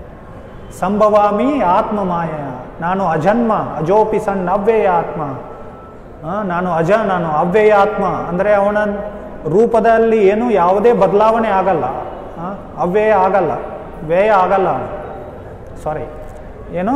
ವ್ಯಯ ಆಗಲ್ಲ, ಯಾವುದೇ ಮಾರ್ಪಾಡ ಆಗಲ್ಲ ಅವನು ರೂಪದಲ್ಲಿ, ಮೂಲ ರೂಪದಲ್ಲಿ ಬರ್ತಾನೆ ಅವನು. ಅದನ್ನೇ ಇಲ್ಲಿ ಕುಂತಿದೇವಿ ಏನು ಹೇಳ್ತಾಳೆ, ಖೇಚಿದಾಹುರ್ ಅಜಂ ಜಾತಂ ಪುಣ್ಯ ಶ್ಲೋಕಸ್ಯ ಕೀರ್ತಯೇ. ಇಲ್ಲಿ ಕುಂತಿದೇವಿ 6 ಕಾರಣಗಳನ್ನು ಕೊಡ್ತಾಳೆ. ಭಗವಂತನ ಅವತಾರದ 6 ಉದ್ದೇಶಗಳನ್ನು ಅಥವಾ ಕಾರಣಗಳನ್ನು ಕೊಡ್ತಾಳೆ. ಮೊದಲನೇದು ಯಾವುದು, ಪುಣ್ಯ ಶ್ಲೋಕಸ್ಯ ಕೀರ್ತಯೇ. ಪುಣ್ಯವಂತ ರಾಜನಾದ ಯುಧಿಷ್ಠಿರನನ್ನು ಏನು ಮಾಡಲಿಕ್ಕೆ, ಅವನ ಕೀರ್ತಿಯನ್ನು ಅವನನ್ನು ಪ್ರಸಿದ್ಧಿಗೊಳಿಸಲಿಕ್ಕೆ ನೀನು ಬರ್ತಾ ಇದ್ದೀಯ, ಅವನ ಪ್ರಸಿದ್ಧಿಯನ್ನು ಹರಡಿಸ್ಲಿಕ್ಕೆ ನೀನು ಬಂದಿದ್ದೀಯಾ ಅಂಥೇಳಿ ಅವಳು ಮೊದಲನೇ ಏನು ಭಗವಂತನ ಅವತಾರದ ಕಾರಣವನ್ನು ಹೇಳ್ಕೊಡ್ತಾಳೆ. ಮೊದಲನೇ ಕಾರಣ ಯಾವುದು, ಯುಧಿಷ್ಠಿರ, ಪುಣ್ಯವಂತ ರಾಜನಾದ ಯುಧಿಷ್ಠಿರನ ಪ್ರಸಿದ್ಧಿಯನ್ನು ಹರಡಿಸಲಿಕ್ಕೆ ಕೃಷ್ಣನ ಅವತಾರವಾಯಿತು ಅಂಥೇಳಿ. ಪುಣ್ಯ ಶ್ಲೋಕಸ್ಯ ಕೀರ್ತಯ ಅಂಥೇಳಿ. ಇಲ್ಲಿ ಶ್ರೀಲ ಪ್ರಭುಪಾದರ ವ್ಯಾಖ್ಯಾನ ಮಾಡುವಾಗ ಪುಣ್ಯ ಶ್ಲೋಕ ಅಂದರೆ ಏನು, ಪುಣ್ಯವಂತ ರಾಜನಾದ, ಪುಣ್ಯ ಶ್ಲೋಕಗಳಿಂದ ಹೊಗಳಲ್ಪಡುವ ವ್ಯಕ್ತಿ. ಇಲ್ಲಿ ವೇದಶಾಸ್ತ್ರಗಳಲ್ಲಿ ಇಬ್ಬರಿಗೆ ಪುಣ್ಯ ಶ್ಲೋಕ ಅಂತ ಹೇಳಿ ಹೊಗಳಿದೆ. ಇಬ್ಬರ ಹೆಸರೇನು ಪುಣ್ಯ ಶ್ಲೋಕ ಅಂಥೇಳಿ. ಒಂದು ಯುಧಿಷ್ಠಿರ ಮತ್ತು ಇನ್ನೊಂದು ನಳ ಮಹಾರಾಜ, ನಳರಾಜನಿಗೂ ಪುಣ್ಯ ಶ್ಲೋಕ ಅಂತ ಹೇಳಿದೆ. ಆದರೆ ಇಲ್ಲಿ ಪುಣ್ಯ ಶ್ಲೋಕ ಅಂದರೆ ಯಾರು, ಇಲ್ಲಿ ಕುಂತಿದೇವಿ ಯಾರ ಬಗ್ಗೆ ಹೇಳ್ತಾ ಇದ್ದಾಳೆ, ಯುಧಿಷ್ಠಿರನ ಬಗ್ಗೆ ಹೇಳ್ತಾ ಇದ್ದಾಳೆ. ಯಾಕಂದರೆ ಕೃಷ್ಣನಿಗೆ ನಳ ರಾಜನಿಗೆ ಏನೂ ಸಂಬಂಧ ಇರಲಿಲ್ಲ. ಇಲ್ಲಿ ಯುಧಿಷ್ಠಿರನ ಪ್ರಸಿದ್ಧಿಯನ್ನು ಹರಡಿಸಲಿಕ್ಕೆ ಕೃಷ್ಣ ಬರ್ತಾ ಇದ್ದಾನೆ. ಕೃಷ್ಣ ಹೇಗೆ ಯುಧಿಷ್ಠಿರನ ಪ್ರಸಿದ್ಧಿಯನ್ನು ಹರಡಿಸಿದ, ಈ ಎಲ್ಲ ಕುರುಕ್ಷೇತ್ರ ಯುದ್ಧ ಆದದ್ದು ಯಾರಿಗೋಸ್ಕರ, ಯುಧಿಷ್ಠಿರನನ್ನು ಏನು ಮಾಡಲಿಕ್ಕೆ, ಅವನ ಪ್ರಸಿದ್ಧಿಯನ್ನು ಹರಡಿಸ್ಲಿಕ್ಕೆ. ಅವನು ಹೇಗೆ ಪುಣ್ಯವಂತ ರಾಜ ಅಂಥೇಳಿ, ಒಬ್ಬ ಧಾರ್ಮಿಕ ರಾಜ ಅಂಥೇಳಿ ಜಗತ್ತಿಗೆ ತೋರಿಸಿಕೊಡ್ಲಿಕ್ಕೆ ಏನು ಈ ಕುರುಕ್ಷೇತ್ರ ಯುದ್ಧ ಆದದ್ದು. ಅದರ ಬೇರೆ ಬೇರೆ ಕಾರಣಗಳಿದೆ, ನಮಗೆ ಗೊತ್ತಿದೆ. ಕೃಷ್ಣ ಧರ್ಮವನ್ನು ಸ್ಥಾಪನೆ ಮಾಡಲಿಕ್ಕೆ ಇಲ್ಲಿ ಅವತರಿಸಿ ಬರ್ತಾನೆ. ಧರ್ಮ ಸ್ಥಾಪನೆ ಅಂದರೆ ಒಬ್ಬ ಧಾರ್ಮಿಕ ರಾಜ ಇರಬೇಕು. ಧಾರ್ಮಿಕ ರಾಜ ಇರಲಿಲ್ಲ ಅಂದರೆ ಧರ್ಮ ಇರಲಿಕ್ಕೆ ಸಾಧ್ಯ ಇಲ್ಲ. ಯಾಕಂದರೆ ರಾಜ ಏನು ಪಾಲಿಸಿ, ಏನು ನಿಯಮಗಳನ್ನು ಮಾಡ್ತಾರಲ್ಲ, ಅದೇ ಥರ ಜನರು ಏನು ಮಾಡಬೇಕಾಗತ್ತೆ, ಪಾಲನೆ ಮಾಡಬೇಕಾಗತ್ತೆ. ಈಗ ನಮ್ಮ ಸಂವಿಧಾನದಲ್ಲಿ ಭಾರತ ಏನು ಸೆಕ್ಯುಲರ್ ದೇಶ ಅಂಥೇಳಿ ಏನು ಮಾಡಿದ್ದಾರೆ, ಅವರು ಸಂವಿಧಾನ ಮಾಡ್ಕೊಂಡಿದ್ದಾರೆ. ಎಲ್ಲ ಅಸುರರ ಕೂಡಿ ಏನು ಮಾಡಿಬಿಡ್ತಾರೆ, ಅಸುರರ ರಾಕ್ಷಸರು ಕೂಡಿ ಒಂದು ಅಧಾರ್ಮಿಕ ನಿಯಮಗಳನ್ನು ಮಾಡ್ಕೋತಾರೆ. ಸೊ ಅವರಿಗೆ ಅವರ ಅಸುರಿ ಪ್ರವೃತ್ತಿಗಳು ಮುಂದುವರಿಲಿಕ್ಕೆ ಹೇಗೆ ಅನುಕೂಲವಾಗುತ್ತಲ್ಲ ಅದರ ಅನುಸಾರವಾಗಿ ಅವರು ಏನು ಮಾಡ್ಕೊಳ್ತಾರೆ, ನಿಯಮಗಳನ್ನು ಮಾಡ್ಕೋತಾರೆ. ಸೆಕ್ಯುಲರ್ ಅಂಥೇಳಿ ದೇಶ. ಹೀಗೆ ನಾಸ್ತಿಕತೆಯನ್ನು ಏನು ಮಾಡ್ತಾರೆ ಅವರು, ಜನರಲ್ಲಿ ಅವರನ್ನು ಅದನ್ನು ಬಲಪೂರ್ವಕವಾಗಿ ಅದನ್ನು ಜನರಲ್ಲಿ ಅದನ್ನು ಪಾಲನೆ ಮಾಡಲಿಕ್ಕೆ ಅವರು ಫೋರ್ಸ್ ಮಾಡ್ತಾರೆ ಅವರು. ಸೊ ಈ ಥರ ಸಮಾಜದಲ್ಲಿ ಅಧಾರ್ಮಿಕ ರಾಜರಿದ್ರೇನು ಧರ್ಮ ಇರಲ್ಲ.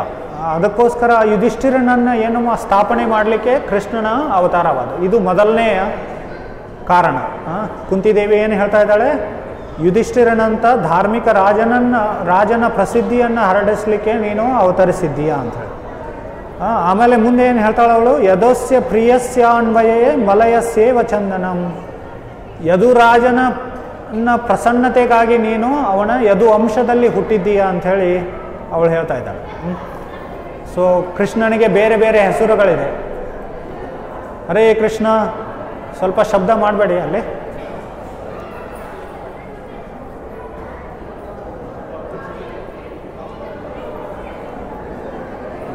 ಇಲ್ಲಿ ನಡುವೆ ಇಲ್ಲಿ ಚೇರ್ಸ್ ಇದೆ, ನೀವು ಕೂತ್ಕೋಬೋದು.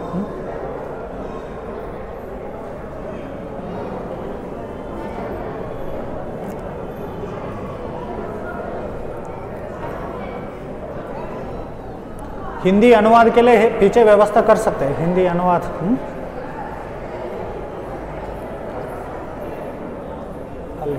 पीछे लेके जा सकते.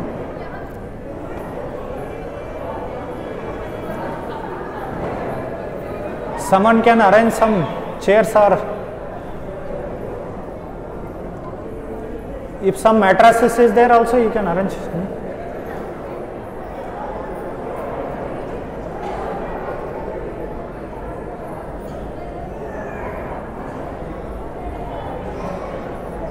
ಹರೇ ಕೃಷ್ಣ.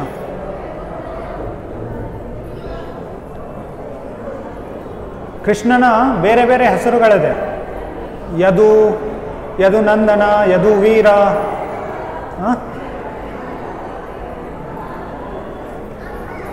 ಯದುವಂಶಿ ಅಂಥೇಳಿ ಬೇರೆ ಬೇರೆ ಹೆಸರುಗಳಿದೆ. ಈ ಹೆಸರುಗಳು ಹೇಗೆ ಬಂದಿದ್ದು? ಅವನು ಯದುವಂಶದ ರಾಜ ಮನೆತನದಲ್ಲಿ ಏನು ಅವನು ಜನ್ಮ ತಾಳಿದ್ದ. ಅದಕ್ಕೋಸ್ಕರ ಅವನಿಗೆ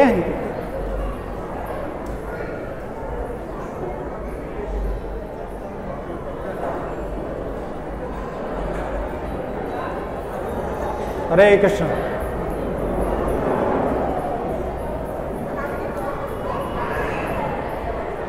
ಪುಟ್ one mat in back side, no, ಅಲ್ಲಿ ಹಿಂದ್ಗಡೆ ಒಂದು ಹಾಕಬೇಕು. ಹಿಂದಿ ಅನುವಾದ.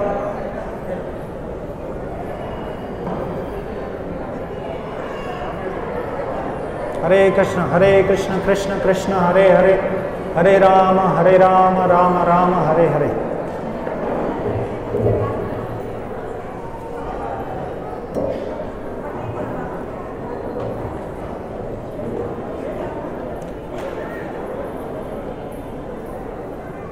ಸ್ವಲ್ಪ ಶಾಂತ ರೀತಿಯಿಂದ ಕಿತ್ಕೊಳ್ಳಿ.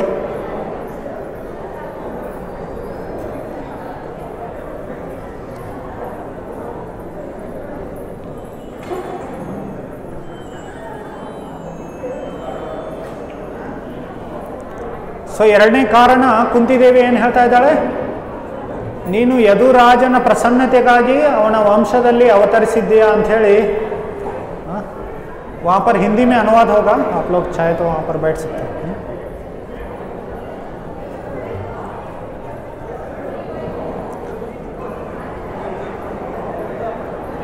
ಯದುರಾಜ ಈಗ ಕ್ಷತ್ರಿಯರಲ್ಲಿ ಎರಡು ವಂಶಗಳಿದೆ.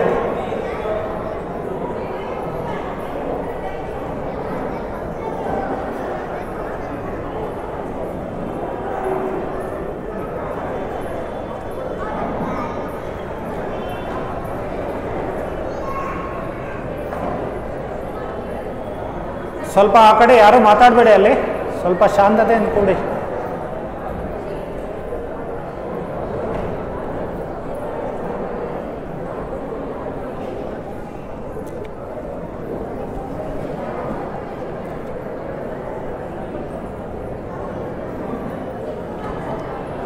ಹರೇ ಕೃಷ್ಣ. ಸೊ ಕ್ಷತ್ರಿಯರಲ್ಲಿ ಎರಡು ವಂಶಗಳಿರ್ತವೆ, ಚಂದ್ರವಂಶ ಮತ್ತು ಸೂರ್ಯವಂಶ ಅಂತ ಹೇಳಿ. ಈಗ ರಾಮ ಅವತಾರ ಆದಿದ್ದು ಸೂರ್ಯವಂಶದಲ್ಲಿ. ಅದೇ ಥರ ಕೃಷ್ಣ ಅವತರಿಸಿದೆಯಲ್ಲಿ ಯಾವ ವಂಶದಲ್ಲಿ? ಚಂದ್ರವಂಶದಲ್ಲಿ.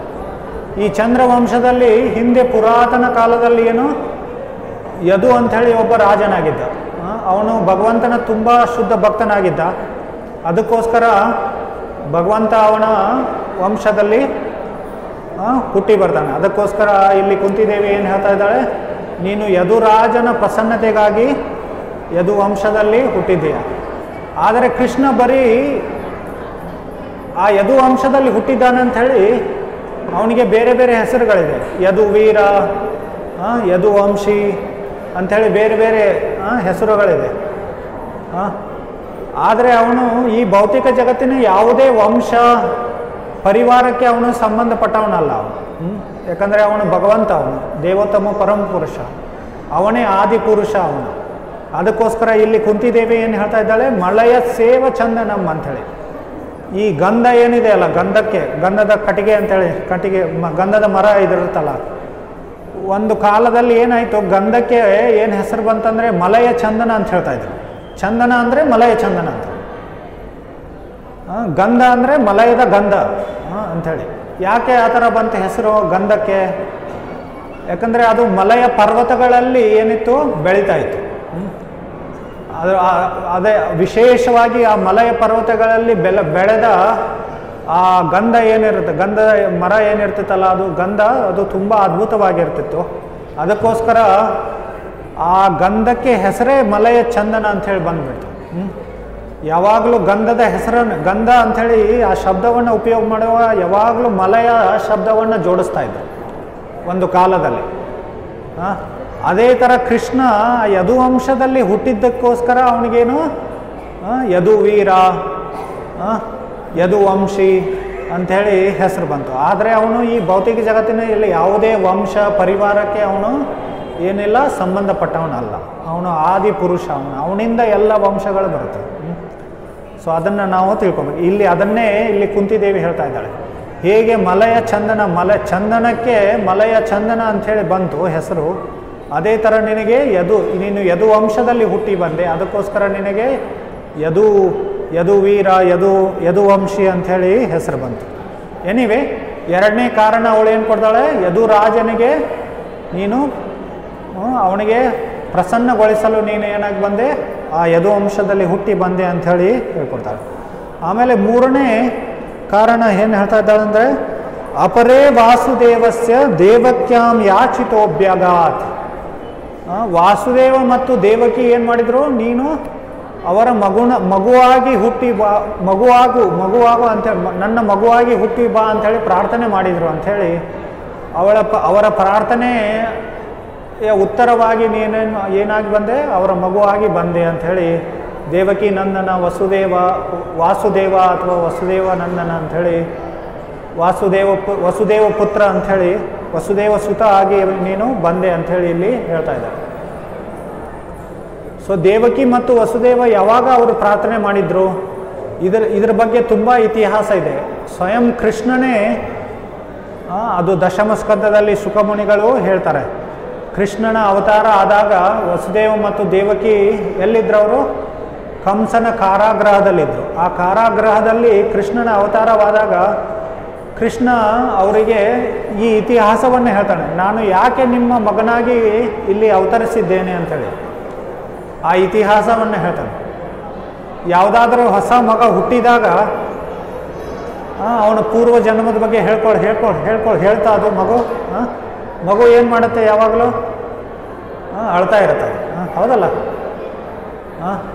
ಅದು ಅಳ್ಳಿಲ್ಲ ಅಂದರೂ ಏನು ಮಾಡ್ತಾರೆ ಡಾಕ್ಟರು, ಅದನ್ನು ಹೊಡೆದು ಡಾಕ್ಟರು ಮತ್ತು ನರ್ಸ್ಗಳು ಏನು ಮಾಡ್ತಾರೆ, ಹೊಡೆದು ಅದನ್ನು ಅಳಿಸ್ತಾರೆ. ಅವರು ಮಗು ಅಳಬೇಕಾದ್ರೆ ಮಗು ಅಳ್ತಾ ಹುಟ್ಟುತ್ತೆ. ಆದರೆ ಇಲ್ಲಿ ಭಗವಂತ ಹುಟ್ಟಿ ಏನು ಮಾಡ್ತಾ ಇದ್ದಾನಂದರೆ,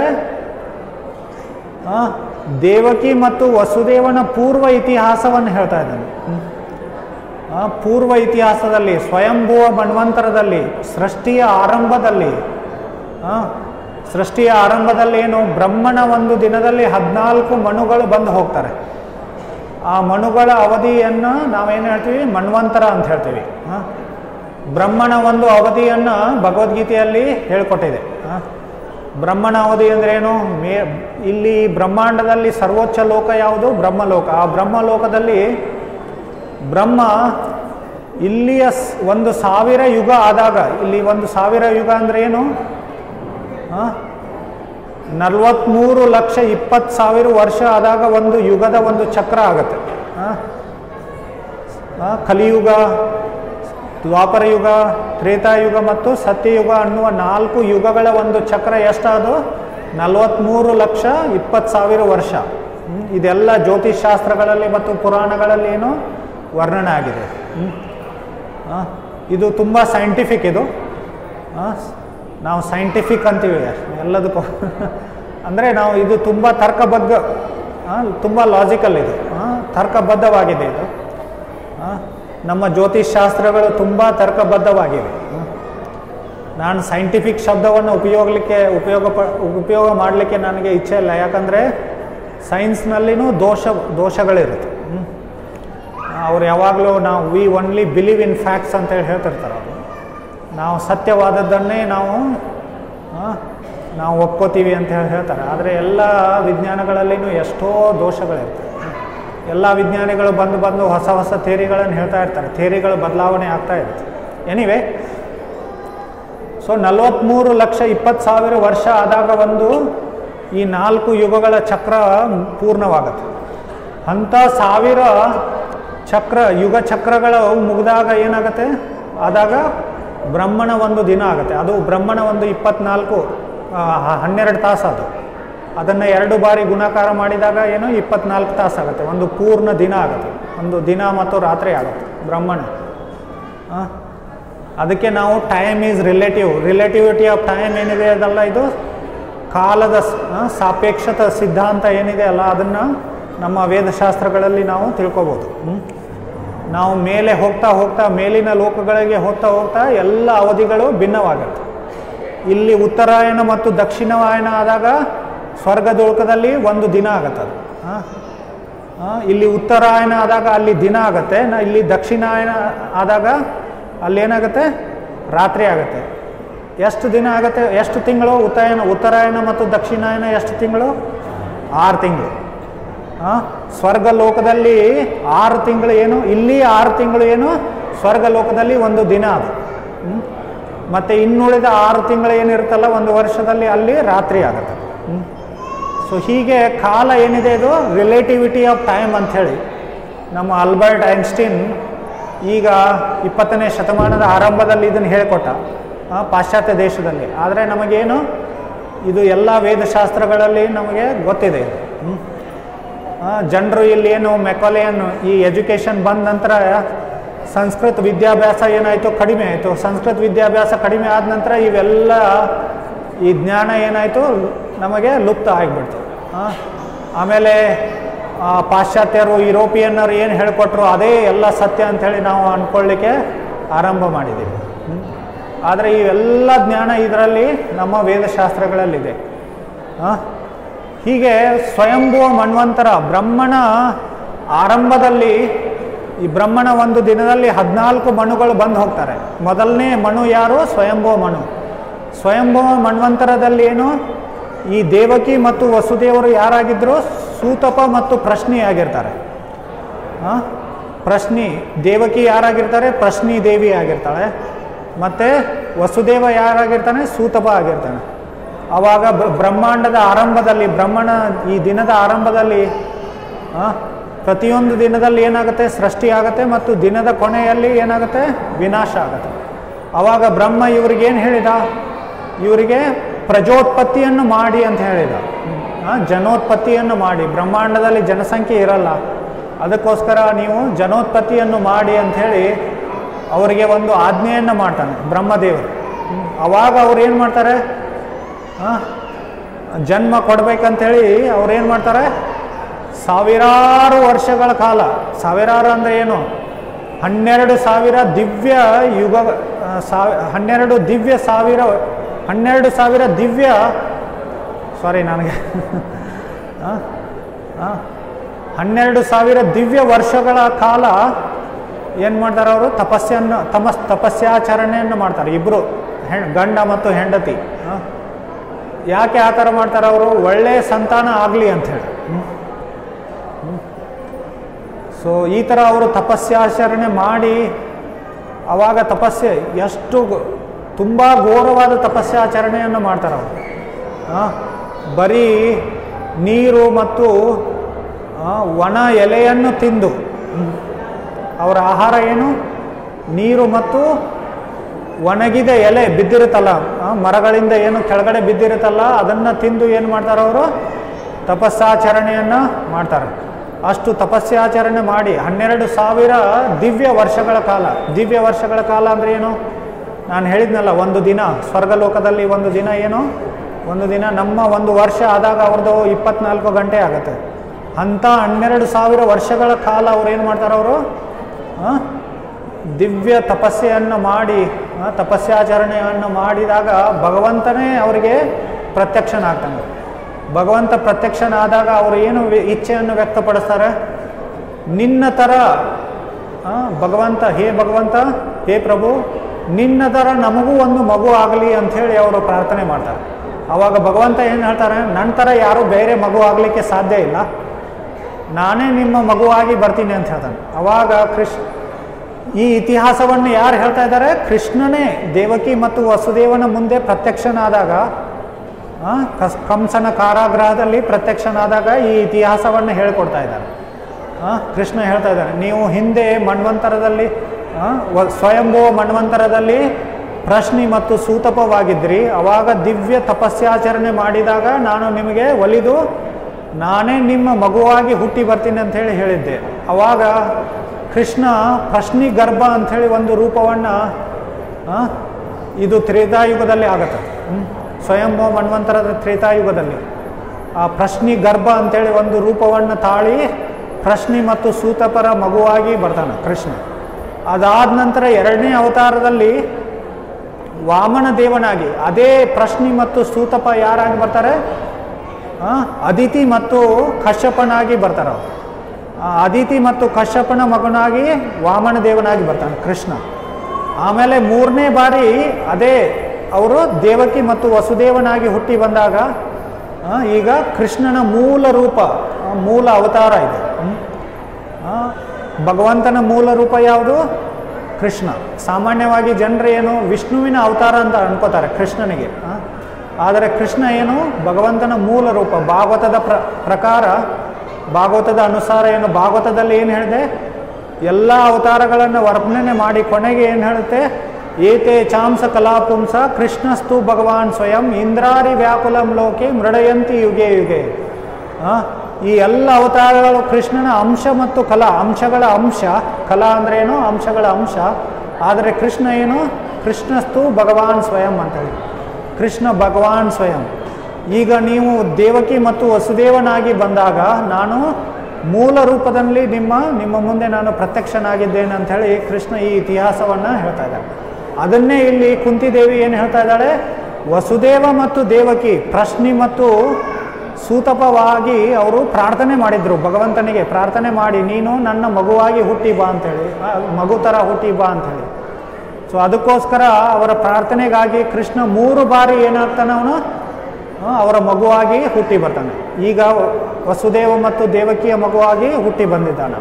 ಅದನ್ನೇ ಇಲ್ಲಿ ಕುಂತಿದೇವಿ ಹೇಳ್ತಾ ಇದ್ದಾಳೆ. ಇದು 3ನೇ ಕಾರಣ. ವಸುದೇವ ಮತ್ತು ದೇವಕಿಯ ಪ್ರಾರ್ಥನೆಯ ಉತ್ತರವಾಗಿ ನೀನೇನು ಬಂದೆ? ಅವರ ಪುತ್ರನಾಗಿ ಹುಟ್ಟಿ ಬಂದಿದ್ದೀಯಾ ಅಂಥೇಳಿ ಇಲ್ಲಿ ಕುಂತಿದೇವಿ ಹೇಳ್ತಾ ಇದ್ದಾಳೆ. ಆಮೇಲೆ ಏನು ಹೇಳ್ತಾಳೆ? ಅಜಸ್ತ್ವಮಶ್ಚ ಕ್ಷೇಮಾಯ ವದಾಯ ಸುರದ್ವಿಷಾಂ. ಅಸುರರನ್ನು ನಾಶ ಮಾಡಲು ನೀನು ಹುಟ್ಟಿ ಬಂದಿದ್ದೀಯಾ, ಸುರದ್ವಿಷಾಂ ಅಂತೇಳಿ. ಹರೇ ಕೃಷ್ಣ. ತುಂಬ ಶಬ್ದ ಆಗ್ತಾ ಇದೆ. ಸ್ವಲ್ಪ ಸಣ್ಣ ಮಕ್ಕಳನ್ನು ಸ್ವಲ್ಪ ಶಾಂತವಾಗಿ ಇರಲಿಕ್ಕೆ ಪ್ರಯತ್ನ ಮಾಡಿ. ಹರೇ ಕೃಷ್ಣ.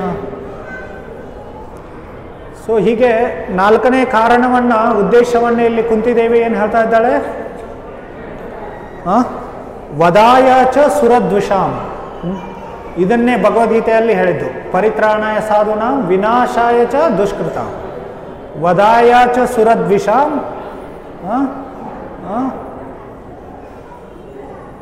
ಮತ್ತೆ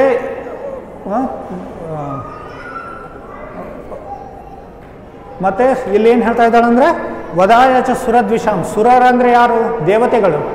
ದೇವತೆಗಳ ಶತ್ರುಗಳಾದ ಈ ಅಸುರರನ್ನು ನಾಶ ಮಾಡಲಿಕ್ಕೆ ನೀನು ಬಂದಿದ್ದೀಯಾ ಅಂಥೇಳಿ ಇಲ್ಲಿ ಕುಂತಿದೇವಿ ಹೇಳ್ತಾ ಇದ್ದಾರೆ. ಇದು 4ನೇ ಕಾರಣವನ್ನು ಅವರು ಕೊಡ್ತಾ ಇದ್ದಾರೆ. ಕೃಷ್ಣ ಏನು ಮಾಡಿದ ಅಸುರರು?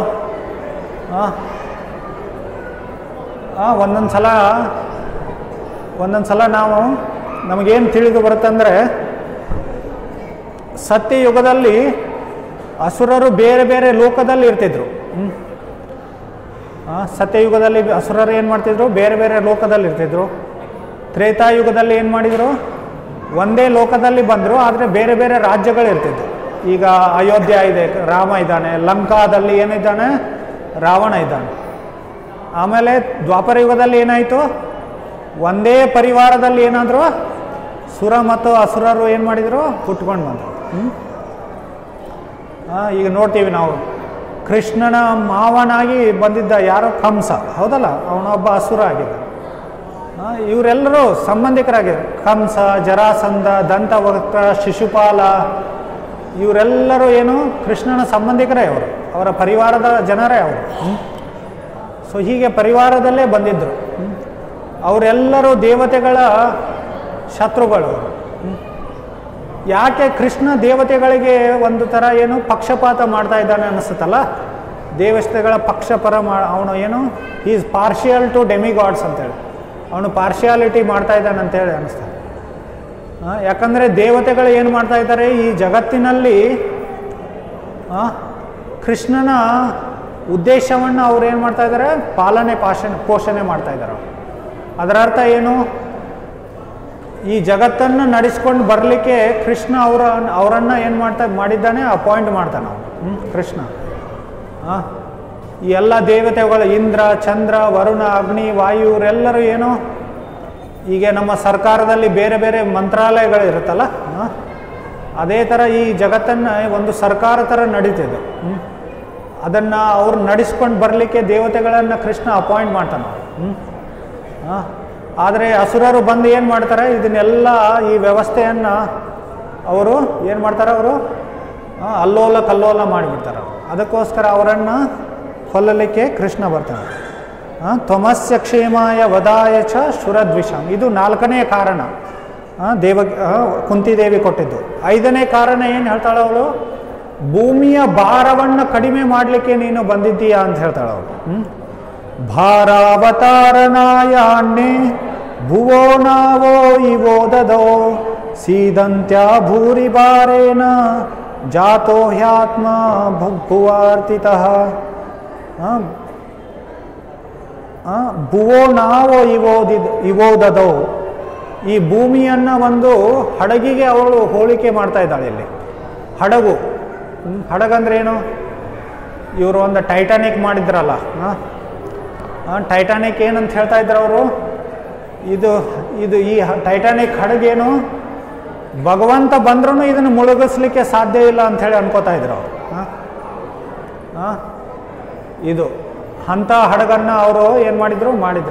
ಆದರೆ ಏನಾಯಿತು? ಮೊದಲನೇ ಪ್ರವಾಸದಲ್ಲಿ ಏನಾಯಿತು? ಆ ಟೈಟಾನಿಕ್ ಮುಳುಗಿ ಹೋಯ್ತದು.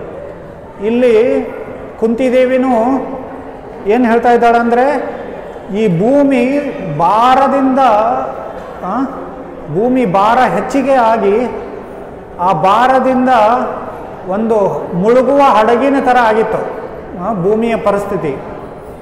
ಅದಕ್ಕೋಸ್ಕರ ಅದನ್ನು ರಕ್ಷಣೆ ಮಾಡಲಿಕ್ಕೆ ನೀನು ಬಂದು ಏನು ಭೂಮಿಯ ಭಾರವನ್ನು ಕಡಿಮೆ ಮಾಡಿ ಅದನ್ನು ರಕ್ಷಣೆ ಮಾಡಲಿಕ್ಕೆ ನೀನು ಅವತರಿಸಿದ್ದೀಯಾ ಅಂಥೇಳಿ ಕುಂತಿದೇವಿ ಹೇಳ್ತಾ ಇದ್ದಾಳೆ. ಇದರ ಅರ್ಥ ಏನು? ಭೂಮಿ ಭಾರ ಹೆಚ್ಚಿಗೆ ಆಗುತ್ತೆ ಅಂದರೆ ಏನು ಅರ್ಥ ಅದು? ಭೂಮಿ ಭಾರ, ಗುರುತ್ವಾಕರ್ಷಣೆ ಶಕ್ತಿ ಹೆಚ್ಚಿಗೆ ಆಗಿ ಅದೇನೋ ಕೆಳಗಡೆ ಹೋಗುತ್ತಾ ಅದು ಭೂಮಿ? ಇದರ ಅರ್ಥ ಏನು? ಭೂಮಿ ಭಾರ ಹೆಚ್ಚಿಗೆ ಆಗೋದಂದ್ರೆ ಏನು? ಅನ್ವಾಂಟೆಡ್ ಪಾಪ್ಯುಲೇಷನ್ ಅಂದರೆ ಭೂಮಿಯ ಮೇಲೆ ಅನ್ವಾಂಟೆಡ್ ಪಾಪ್ಯುಲೇಷನ್ ಹೆಚ್ಚಿಗೆ ಆದಾಗ, ಅನಾವಶ್ಯಕ ಜನಸಂಖ್ಯೆ ಹೆಚ್ಚಿಗೆ ಆದಾಗ. ಅನಾವಶ್ಯಕ ಜನಸಂಖ್ಯೆ ಅಂದರೆ ಏನು? ಅಧಾರ್ಮಿಕ ಜನರು ಹೆಚ್ಚಿಗೆ ಆದಾಗ. ಅದರ ಅರ್ಥ ಏನು? ಅನಾವಶ್ಯಕ ಅನ್ವಾಂಟೆಡ್ ಪಾಪ್ಯುಲೇಷನ್ ಅರ್ಥ ಏನು? ಈ ಬ್ರಹ್ಮಾಂಡದ ಸೃಷ್ಟಿ, ಈ ಸೃಷ್ಟಿ ಎದಕ್ಕಾಗಿದೆ ಅಂದರೆ ನಾವು ಧಾರ್ಮಿಕವಾಗಿ ಇಲ್ಲಿ ನಮ್ಮ ಜೀವನವನ್ನು ನಡೆಸ್ಕೊಂಡು ಬಂದು ಕೊನೆಗೆ ಈ ಭವಬಂಧನದಿಂದ ಮೋಕ್ಷವನ್ನು ಪಡಿಬೇಕು. ಅದು ಈ ಸೃಷ್ಟಿಯ ಉದ್ದೇಶ.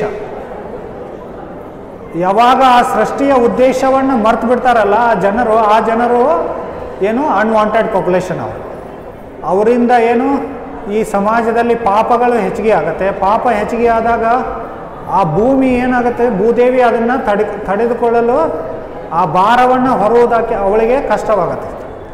ಅದಕ್ಕೋಸ್ಕರ ಇದರ ಹಿಂದೆ ಒಂದು ಇತಿಹಾಸ ಇದೆ. ಕೃಷ್ಣನ ಅವತಾರ ಆಗೋದಕ್ಕಿಂತ ಮುಂಚೆ ಇಲ್ಲಿ ಎಷ್ಟೆಲ್ಲ ಪಾಪಿ ಅಧಾರ್ಮಿಕ ಆಸುರಿ ರಾಜರು ಏನಾಗಿಬಿಟ್ಟಿದ್ರು, ರಾಜ್ಯವನ್ನು ಮಾಡ್ತಾಯಿದ್ರು. ಅವರ ರಾಜರು ಅಸುರರಿದ್ದಾಗ ಅಥವಾ ಪಾಪಿಗಳಿದ್ದಾಗ ಏನಾಗಿಬಿಡುತ್ತೆ, ಪ್ರಜೆಗಳು ಪಾಪಿಗಳಾಗಿಬಿಡ್ತಾರೆ. ಪ್ರಜೆಗಳು ಏನಾಗಿಬಿಡ್ತಾರೆ, ಪಾಪಿಗಳಾಗಿಬಿಡ್ತಾರೆ. ಈಗ ನೋಡಿ, ಭಾರತ ದೇಶನೂ ಏನು ಮೊದಲಿನ ಕಾಲದಲ್ಲಿ ಬೇರೆ ದೇಶಗಳಿಗೆ ಮ್ಲೇಚ್ಛ ದೇಶಗಳಂತ ಹೇಳ್ತಿದ್ವಿ ನಾವು. ಯಾಕಂದರೆ ಅಲ್ಲಿ ಜನರು ಏನು ಪಾಪಿಗಳಿರ್ತಿದ್ರು, ಎಲ್ಲ ಥರ ಪಾಪಿಗಳನ್ನು ಮಾಡ್ತಾಯಿದ್ರು. ಆದರೆ ಈ ಭಾರತ ದೇಶನೂ ಈಗ ಏನಾಗಿಬಿಟ್ಟಿದೆ, ಒಂದು ಥರ ಮ್ಲೇಚ್ಛ ದೇಶ ಆಗಿಬಿಟ್ಟಿದೆ. ಜನರು ಎಲ್ಲ ಥರ ಪಾಪಗಳಲ್ಲಿ ತೊಡಗಿದ್ದಾರೆ. ಕಲಿಯುಗದಲ್ಲಿ ಪ್ರಮುಖವಾಗಿ 4 ಪಾಪಗಳಿದೆ. ಏನು 4 ಪಾಪಗಳು?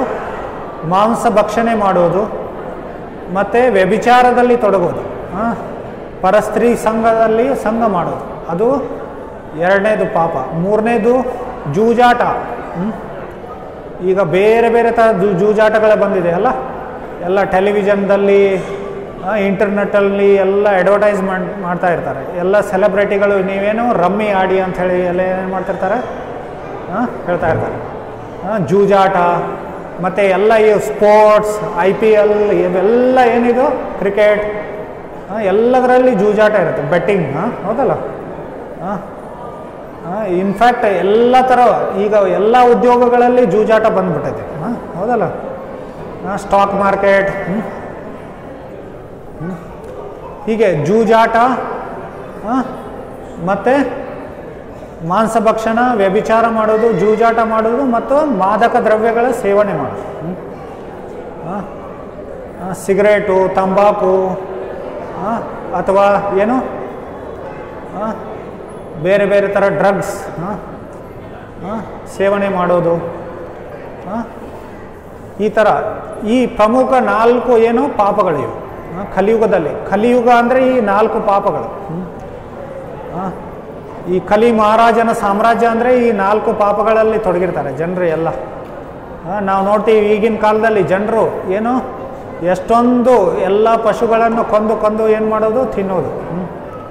ಸೊ ಈ ಥರ ಪಾಪದಲ್ಲಿ ತೊಡಗಿರ್ತಾರೆ ಜನರು ಎಲ್ಲರೂ. ಸೊ ಈ ಪಾಪಗಳು ಹೆಚ್ಚಿಗೆ ಆದಾಗ ಏನಾಗುತ್ತೆ, ಭೂಮಿಗೆ ಅದನ್ನು ತಡೆಯುವಷ್ಟು ಶಕ್ತಿ ಇರಲ್ಲ. ಅದರ ಅರ್ಥ ಏನು, ಆಧ್ಯಾತ್ಮಿಕ ಸಂಸ್ಕೃತಿ ಇದ್ದಾಗ ಏನಾಗುತ್ತೆ, ಎಲ್ಲ ವಾತಾವರಣ ತುಂಬ ಹಗುರವಾಗಿರುತ್ತೆ. ಈಗ ನೋಡಿ, ಯಾರಾದರೂ ಒಬ್ಬ ಜೀವಿತ ವ್ಯಕ್ತಿ ನೀರಿನಲ್ಲಿ ಅವನು ತೇಲಾಡ್ಬೋದು, ಅವನು ಈಜಾಡ್ಬೋದು. ಆದರೆ ಅದೇ ಮೃತ ಶರೀರ ಏನಾಗುತ್ತೆ, ಒಂದು ಶರೀರ ದೇಹ ಸತ್ತಾಗ ಏನಾಗಿಬಿಡುತ್ತೆ, ನೀರಿನಲ್ಲಿ ಕೆಳಗಡೆ ಹೋಗಿಬಿಡುತ್ತಲ್ಲ, ಮುಳುಗಿಬಿಡುತ್ತೆ. ಯಾಕಂದರೆ ಆ ದೇಹದಲ್ಲಿ ಒಂದು ಆಧ್ಯಾತ್ಮಿಕ ಆತ್ಮ ಇರಲ್ಲ.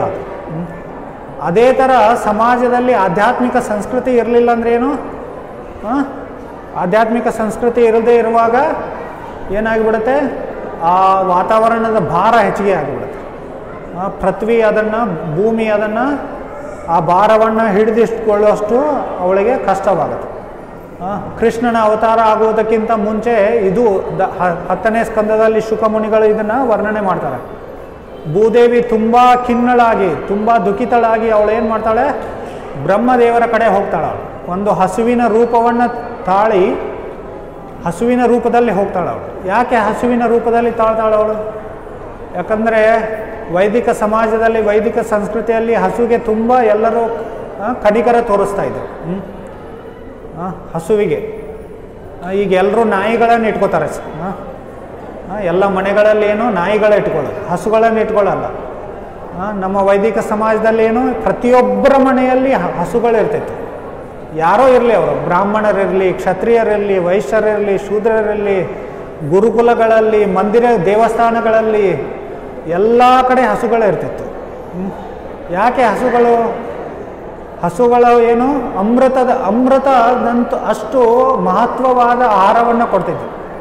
ಈಗಿನ ಕಾಲದಲ್ಲಿ ಜನರಿಗೆ ಹಾಲು ತುಪ್ಪದ ಮಹತ್ವ ಗೊತ್ತಿಲ್ಲ. ಆರೋಗ್ಯಕ್ಕೆ ನಮ್ಮ ದೇಹಕ್ಕೆ ಎಷ್ಟು ಅದು ಮಹತ್ವಪೂರ್ಣ ಅಂಥೇಳಿ ಗೊತ್ತಿಲ್ಲ ಜನರಿಗೆ. ಭಗವದ್ಗೀತೆಯಲ್ಲಿ ಇದನ್ನು ಹೇಳಿದೆ, ಆಹಾರದ ಮಹತ್ವ ಏನು ಅಂಥೇಳಿ. ಆಯು ಸತ್ವ ಬಲಾರೋಗ್ಯ ಸುಖ ಪ್ರೀತಿ ವಿವರ್ಧನ. ನಾವು ಆಹಾರವನ್ನು ಏಕೆ ಸೇವನೆ ಮಾಡ್ತೀವಿ? ನಮ್ಮ ಜೀವನದ ಅವಧಿ ಹೆಚ್ಚಿಗೆ ಆಗಬೇಕು, ನಮ್ಮ ಮನಸ್ಸು ಮತ್ತು ಹೃದಯ ಶುದ್ಧವಾಗಬೇಕು. ನಮ್ಮ ಮನಸ್ಸು ಏನಾಗಬೇಕು? ಸಾತ್ವಿಕವಾಗಬೇಕು. ನಮಗೆ ಬಲ ದೈಹಿಕ ಬಲ ಸಿಗಬೇಕು, ಮತ್ತು ಆರೋಗ್ಯ ಹೆಚ್ಚಿಗೆ ಆಗಬೇಕು.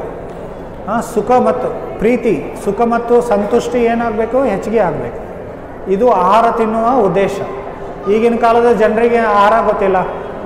ನಾನು ಒಂದೊಂದು ಸಲ ಈಗ ಮಕ್ಕಳಿಗೆ ಸ್ಕೂಲ್ನಲ್ಲಿ ಡಾರ್ವಿನ್ ಥಿಯರಿ ಕಲಿಸ್ಕೊಡ್ತಾರಲ್ಲ, ಮೊದಲು ಆದಿ ಮಾನವರಿದ್ದರು, ಶಿಲಾಯುಗದ ಶಿಲಾಯುಗ ಅಂತ ಹೇಳ್ಕೊಡ್ತಾರೆ. ಅದೆಲ್ಲ ತಪ್ಪು ಅದು ಆ್ಯಕ್ಚುಲಿ. ಯಾವಾಗಲೂ ವೆಲ್ ಡೆವಲಪ್ಡ್ ಸಿವಿಲೈಸೇಷನ್ಸ್ ಎಲ್ಲ ಏನು ನಾಗರಿಕತೆಗಳು ಇದ್ದು ಹಿಂದೆ ಏನೋ, ಇದೆಲ್ಲ ತಪ್ಪು ಇತಿಹಾಸ ಇದೆ ಆ್ಯಕ್ಚುಲಿ. ಮಕ್ಕಳಿಗೆ ಹೇಳ್ಕೊಡ್ತಾರೆ. ಡಾರ್ವಿನ್ನ ಪ್ರಕಾರ ಏನು, ಮೊದಲು ಏನು ಮಾನವರು ಏನಾಗ್ತಿದ್ರು? ಬೇಟೆ ಆಡಿ ತಿಂತಾಯಿದ್ರು. ಹಂಟರರ್ ಆ್ಯಂಡ್ ಗ್ಯಾದರರ್ಸ್ ಅಂತ ಹೇಳಿ ಹೇಳ್ತಾಯಿದ್ರು. ಹಂಟರರ್ ಆ್ಯಂಡ್ ಗ್ಯಾದರರ್ಸ್ ಅಂದರೆ ಏನು? ಹಂಟಿಂಗ್ ಮಾಡಿ, ಬೇಟೆ ಮಾಡಿ. ಗ್ಯಾದರಿಂಗ್ ಅಂದರೆ ಅಲ್ಲಿ ಇಲ್ಲಿ ಇದ್ದದ್ದನ್ನು ಏನು ಮಾಡಿ ಸಂಗ್ರಹ ಮಾಡಿ ತಿನ್ನೋದು ಕಾಡಿನಲ್ಲಿ, ಆ ಥರ. ಅದು ಆ್ಯಕ್ಚುಲಿ ತಪ್ಪು ಇತಿಹಾಸ ಅದು. ಯಾಕಂದರೆ ನಮ್ಮ ಬ್ರಹ್ಮಾಂಡದಲ್ಲಿ ನಾನು ಹೇಳಿದ್ನಲ್ಲ, ಬ್ರಹ್ಮಾಂಡದಲ್ಲಿ ಬ್ರಹ್ಮದೇವರು ಮೊದಲನೇ ಜೀವಿ. ಅದಾದ ನಂತರ ಎಲ್ಲ ಸ್ವಯಂಭೂ ಮನು, ಸೂತಪ, ಪ್ರಶ್ನಿ ಇವ್ರ ಬಗ್ಗೆ ಇತಿಹಾಸ ನಾವು ಕೇಳ್ತೀವಿ. ಸೊ ಒಂದು ದೃಷ್ಟಿಯಿಂದ ಏನು, ಈ ಹಂಟರರ್ ಗ್ಯಾದರರ್ಸ್ ಈಗಿನ ಕಾಲಕ್ಕೆ ಅದು ಅನ್ವಯ ಆಗುತ್ತೆ. ಈಗಿನ ಕಾಲದಲ್ಲಿ ಜನರು ಏನು ಮಾಡ್ತಾ ಇದ್ದಾರೆ? They are hunting for money and gathering food and eating. ಅಂದರೆ ದುಡ್ಡಿಗಾಗಿ ಬೇಟೆ ಆಡ್ತಿರ್ತಾರೆ ಅವರು, ದುಡ್ಡನ್ನು ಬೇಟೆ ಆಡ್ತಿರ್ತಾರೆ. ಮತ್ತು ಆಹಾರವನ್ನು ಸಂಗ್ರಹ ಏನು ಮಾಡಿ ಅಲ್ಲಿಂದ ಇಲ್ಲಿಂದ ಆಹಾರವನ್ನು, ಈಗೆಲ್ಲ ಬಂದಿದೆ ಅಲ್ಲ ಜೊಮ್ಯಾಟೊ, ಸ್ವಿಗ್ಗಿ, ಅದು ಇದು ಅಂತೇಳಿ. ಇಲ್ಲಿ ಯಾರೋ ಜೊಮ್ಯಾಟೊ ಬಂದವರು, ನಿಮ್ಮ ಬಗ್ಗೆ ನಾನು ಇದನ್ನು ಮಾಡ್ತಾ ಇಲ್ಲ. ಸೊ ಈ ಥರ ನಾವೇನು ಮಾಡ್ತಾ ಇದ್ದೀವಿ? ಹೇಗೆ ಕಾಲ ಕಳೀತಾ ಹೋಗ್ತಾ ಇದೆಯಲ್ಲ, ಅಡುಗೆ ಮಾಡೋದು, ಆಹಾರದ ಮಹತ್ವ ಏನು, ಅದನ್ನೆಲ್ಲ ನಾವು ಅದನ್ನು ಕಳ್ಕೊತಾ ಇದ್ದೀವಿ. ಆಹಾರದ ಉದ್ದೇಶ, ಹಸು ಏನು ಮಾಡ್ತಿತ್ತಂದರೆ ಅಮೃತದಂಥ ಆಹಾರವನ್ನು ಕೊಡ್ತಾಯಿತ್ತು.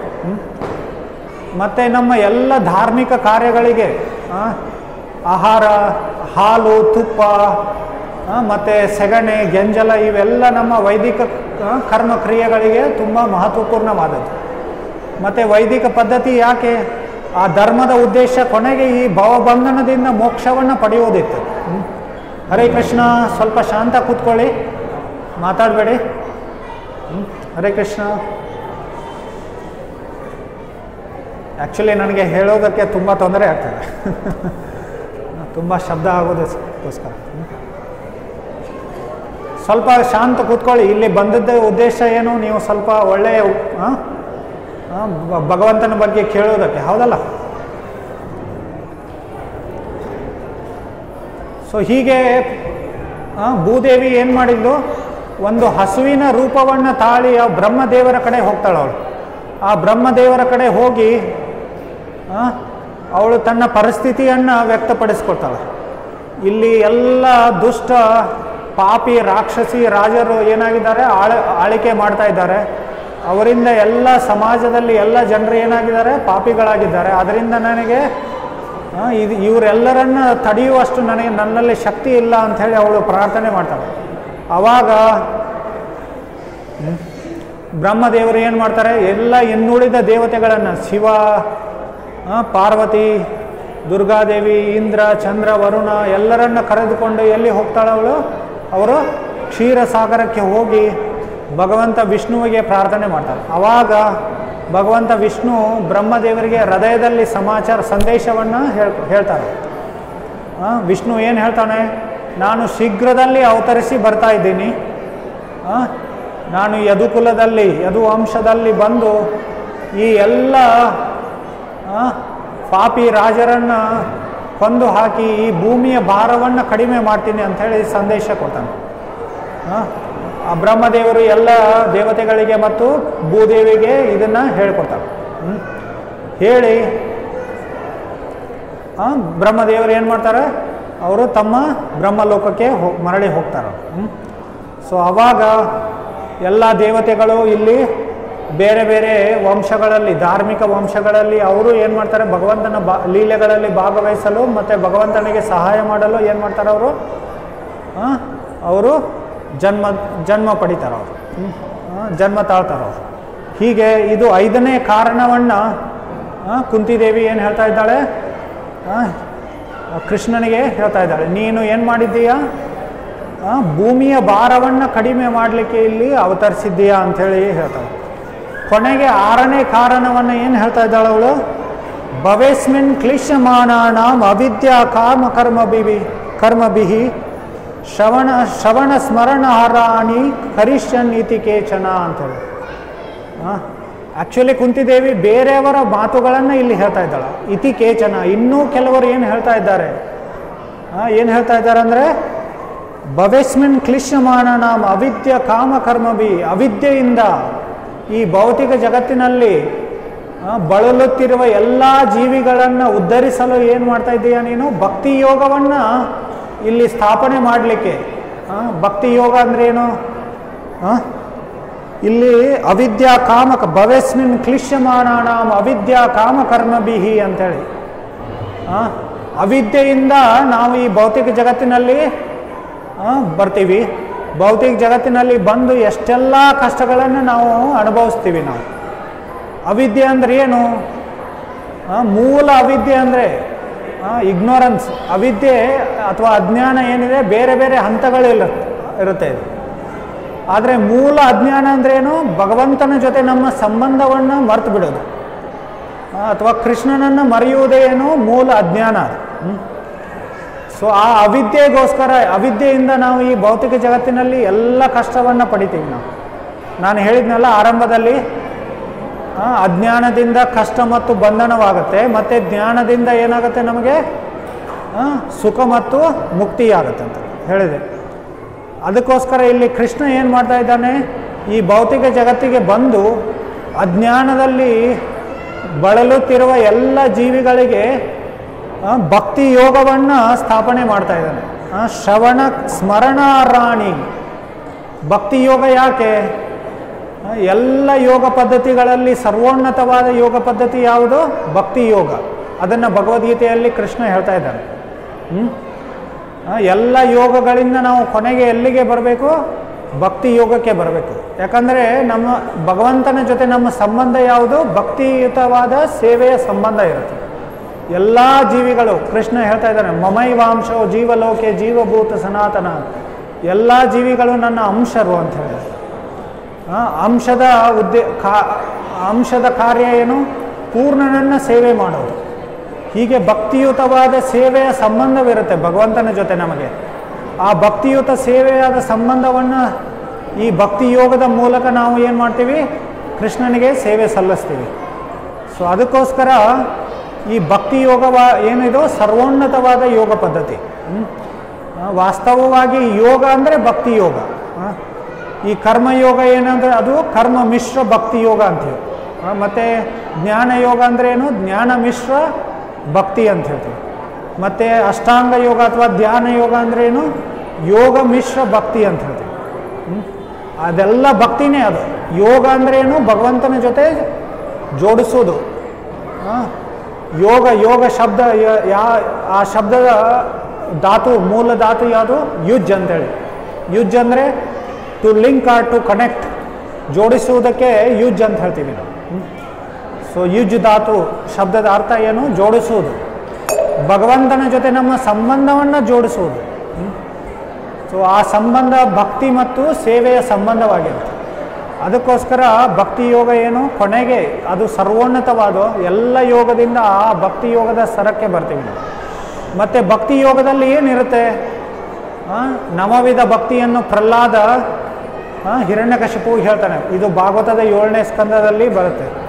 ಶ್ರವಣಂ ಕೀರ್ತನಂ ಸ್ಮರಣಂ ಪಾದಸೇವನಂ ಅರ್ಚನಂ ವಂದನಂ ದಾಸ್ಯಂ ಸಾಕ್ಯಂ ಆತ್ಮನಿವೇದನಂ ಇತಿ ಪುಂಸಾರ್ಪಿತ ವಿಷ್ಣುರ್ ಭಕ್ತಿಶ್ಚೇನ್ನವ ಲಕ್ಷಣ. ಭಕ್ತಿಯ 9 ಲಕ್ಷಣಗಳು ಯಾವುದು? ಶ್ರವಣ, ಭಗವಂತನ ಬಗ್ಗೆ ಶ್ರವಣ ಮಾಡೋದು, ಆಲಿಸುವುದು. ಈಗೆಲ್ಲ ನೀವೇನು ಮಾಡ್ತಾ ಇದ್ದೀರಾ? ಭಗವಂತನ ಬಗ್ಗೆ ಕೇಳ್ತಾ ಇದ್ದೀರಾ. ಇದಕ್ಕೆ ಶ್ರವಣ ಅಂತ ಹೇಳ್ತಾರೆ. ಕೀರ್ತನೆ ಅಂದ್ರೇನು? ಭಗವಂತನ ಬಗ್ಗೆ ಹೇಳೋದು, ಭಗವಂತನ ನಾಮವನ್ನು ಉಚ್ಚಾರಣೆ ಮಾಡೋದು, ಭಗವಂತನ ಸಂಕೀರ್ತನೆ ಮಾಡೋದು, ನಾಮ ಸಂಕೀರ್ತನೆ ಮಾಡೋದು, ಅದಕ್ಕೆ ಕೀರ್ತನೆ ಅಂತ ಹೇಳ್ತಾರೆ. ಆಮೇಲೆ ಸ್ಮರಣೆ, ಭಗವಂತನ ಮೇಲೆ ಧ್ಯಾನ ಮಾಡೋದು, ಸ್ಮರಣೆ ಮಾಡೋದು. ಈಗ ಶ್ರವಣ ಮತ್ತು ಕೀರ್ತನೆ ಮಾಡೋದರಿಂದ ಏನಾಗುತ್ತೆ? ಸ್ಮರಣೆನೂ ಆಗುತ್ತೆ, ಭಗವಂತನ ಸ್ಮರಣೆ ಆಗುತ್ತೆ.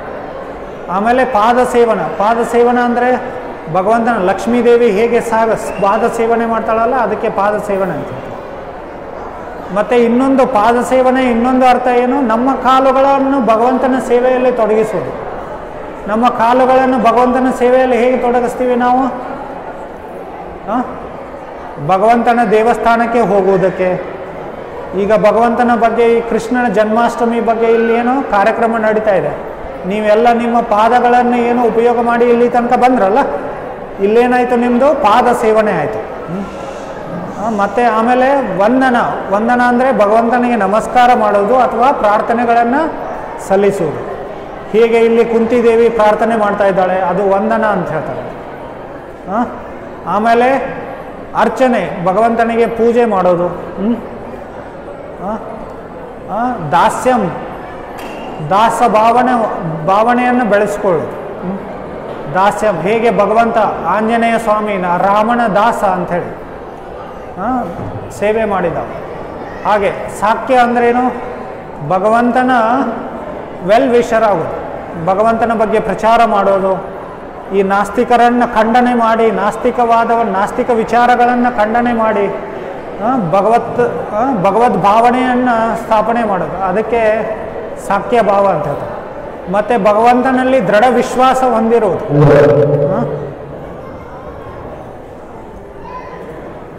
ಹರೇ ಕೃಷ್ಣ. ಸೊ ಅದಕ್ಕೆ ಸಾಕ್ಯ ಅಂತ ಹೇಳ್ತಾರೆ. ಆಮೇಲೆ ಆತ್ಮ ನಿವೇದನೆ, ಹೇಗೆ ಬಲಿ ಚಕ್ರವರ್ತಿ ಎಲ್ಲವನ್ನು ದಯಮಾಡಿ ಯಾರೂ ಕೂಡ ಶಬ್ದ ಮಾಡಲಾಗಿ ಪ್ರವಚನವನ್ನು ಕಾರ್ಯಕ್ರಮವನ್ನು ಹೊರಿಸ್ತಾ ಇದ್ದಾರೆ. ದಯಮಾಡಿ ತುಂಬ ಶಬ್ದ ಆಗ್ತದೆ, ಪ್ರವಚನ ಆಗಿರೋದಕ್ಕೆ ತೊಂದರೆ ಆಗ್ತದೆ. ಆಗಿದ್ದರೂ ಪ್ರವಚನಗಳು ಬರೀತಾರೆ. ದಯಮಾಡಿ ಶಬ್ದಕ್ಕೆ ಮಕ್ಕಳು ಸ್ವಲ್ಪ ಇಟ್ಕೊಂಡು ದಯಮಾಡಿ. ಸೊ ಹೀಗೆ ಹರೇ ಕೃಷ್ಣ. ಸೊ ಹೀಗೆ ಭಗವಂತ ಈ ಭಕ್ತಿ ಯೋಗವನ್ನು ಸ್ಥಾಪನೆ ಮಾಡಿ ಶ್ರವಣ, ಕೀರ್ತನ, ಸ್ಮರಣ, ವಂದನ, ಪಾದ ಸೇವನ, ದಾಸ್ಯ, ಅರ್ಚನ, ಸಾಕ್ಯ, ಆತ್ಮನಿವೇದನ, ಹೀಗೆ 9 ವಿಧಗಳ ಭಕ್ತಿಯೋಗವನ್ನು ಸ್ಥಾಪನೆ ಮಾಡಲಿಕ್ಕೆ. ಶ್ರವಣ ಸ್ಮರಣಾರಾಣಿ ಕರಿಷ್ಯನ್ ಇತಿ ಕೇಚನ. ಇಲ್ಲಿ ಕುಂತಿದೇವಿ ಅದನ್ನು ಹೇಗೆ ಕೃಷ್ಣ ಮಾಡ್ತಾ ಇದ್ದಾನೆ? ಕೃಷ್ಣ ಈ ಭೌತಿಕ ಜಗತ್ತಿಗೆ ಬಂದು ಲೀಲೆಗಳನ್ನು ಮಾಡಿ, ಅವನ ಬಗ್ಗೆ ನಾವು ಲೀಲೆಗಳನ್ನು ಏನು ಮಾಡ್ತೀವಿ? ನಾವು ಕೇಳ್ತೀವಿ. ನಾವು ಹೌದಲ್ಲ, ಒಂದಿಷ್ಟು ಜನ ಅವ್ರ ಬಗ್ಗೆ ಕೀರ್ತನೆ ಮಾಡ್ತಾರೆ, ಇನ್ನೊಂದಿಷ್ಟು ಜನ ಕೇಳ್ತಾರೆ, ಅಥವಾ ನಾವು ಗ್ರಂಥಗಳಲ್ಲಿ ಅವನ ಲೀಲೆಗಳನ್ನು ಓದ್ತೀವಿ. ಓದುವುದು ಏನದು? ಅದು ಶ್ರವಣ. ಅದು reading is to hearing. Reading ಅಂದರೆ ಏನು? ಅದು ಹಿಯರಿಂಗ್, ಅದು ಕೇಳುವುದು. ಹೀಗೆ ಭಗವಂತ ನಮಗೆ ಅವನ ಲೀಲೆಗಳನ್ನು ಮಾಡಿ ನಮಗೆ ಒಂದು ಅವಕಾಶ ಮಾಡಿಕೊಡ್ತಾ ಇದ್ದಾನೆ. ಆ್ಯಕ್ಚುಲಿ ಆ ಕಡೆ ತುಂಬ ಶಬ್ದ ಆಗ್ತಾ ಇದೆ, ಅಲ್ಲಿ ಸ್ವಲ್ಪ ನೀವು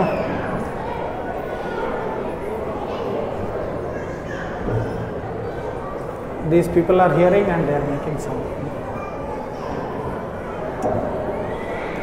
ಆ ಕಡೆ ಶಬ್ದ ಆಗುತ್ತೆ ಜಾಸ್ತಿ.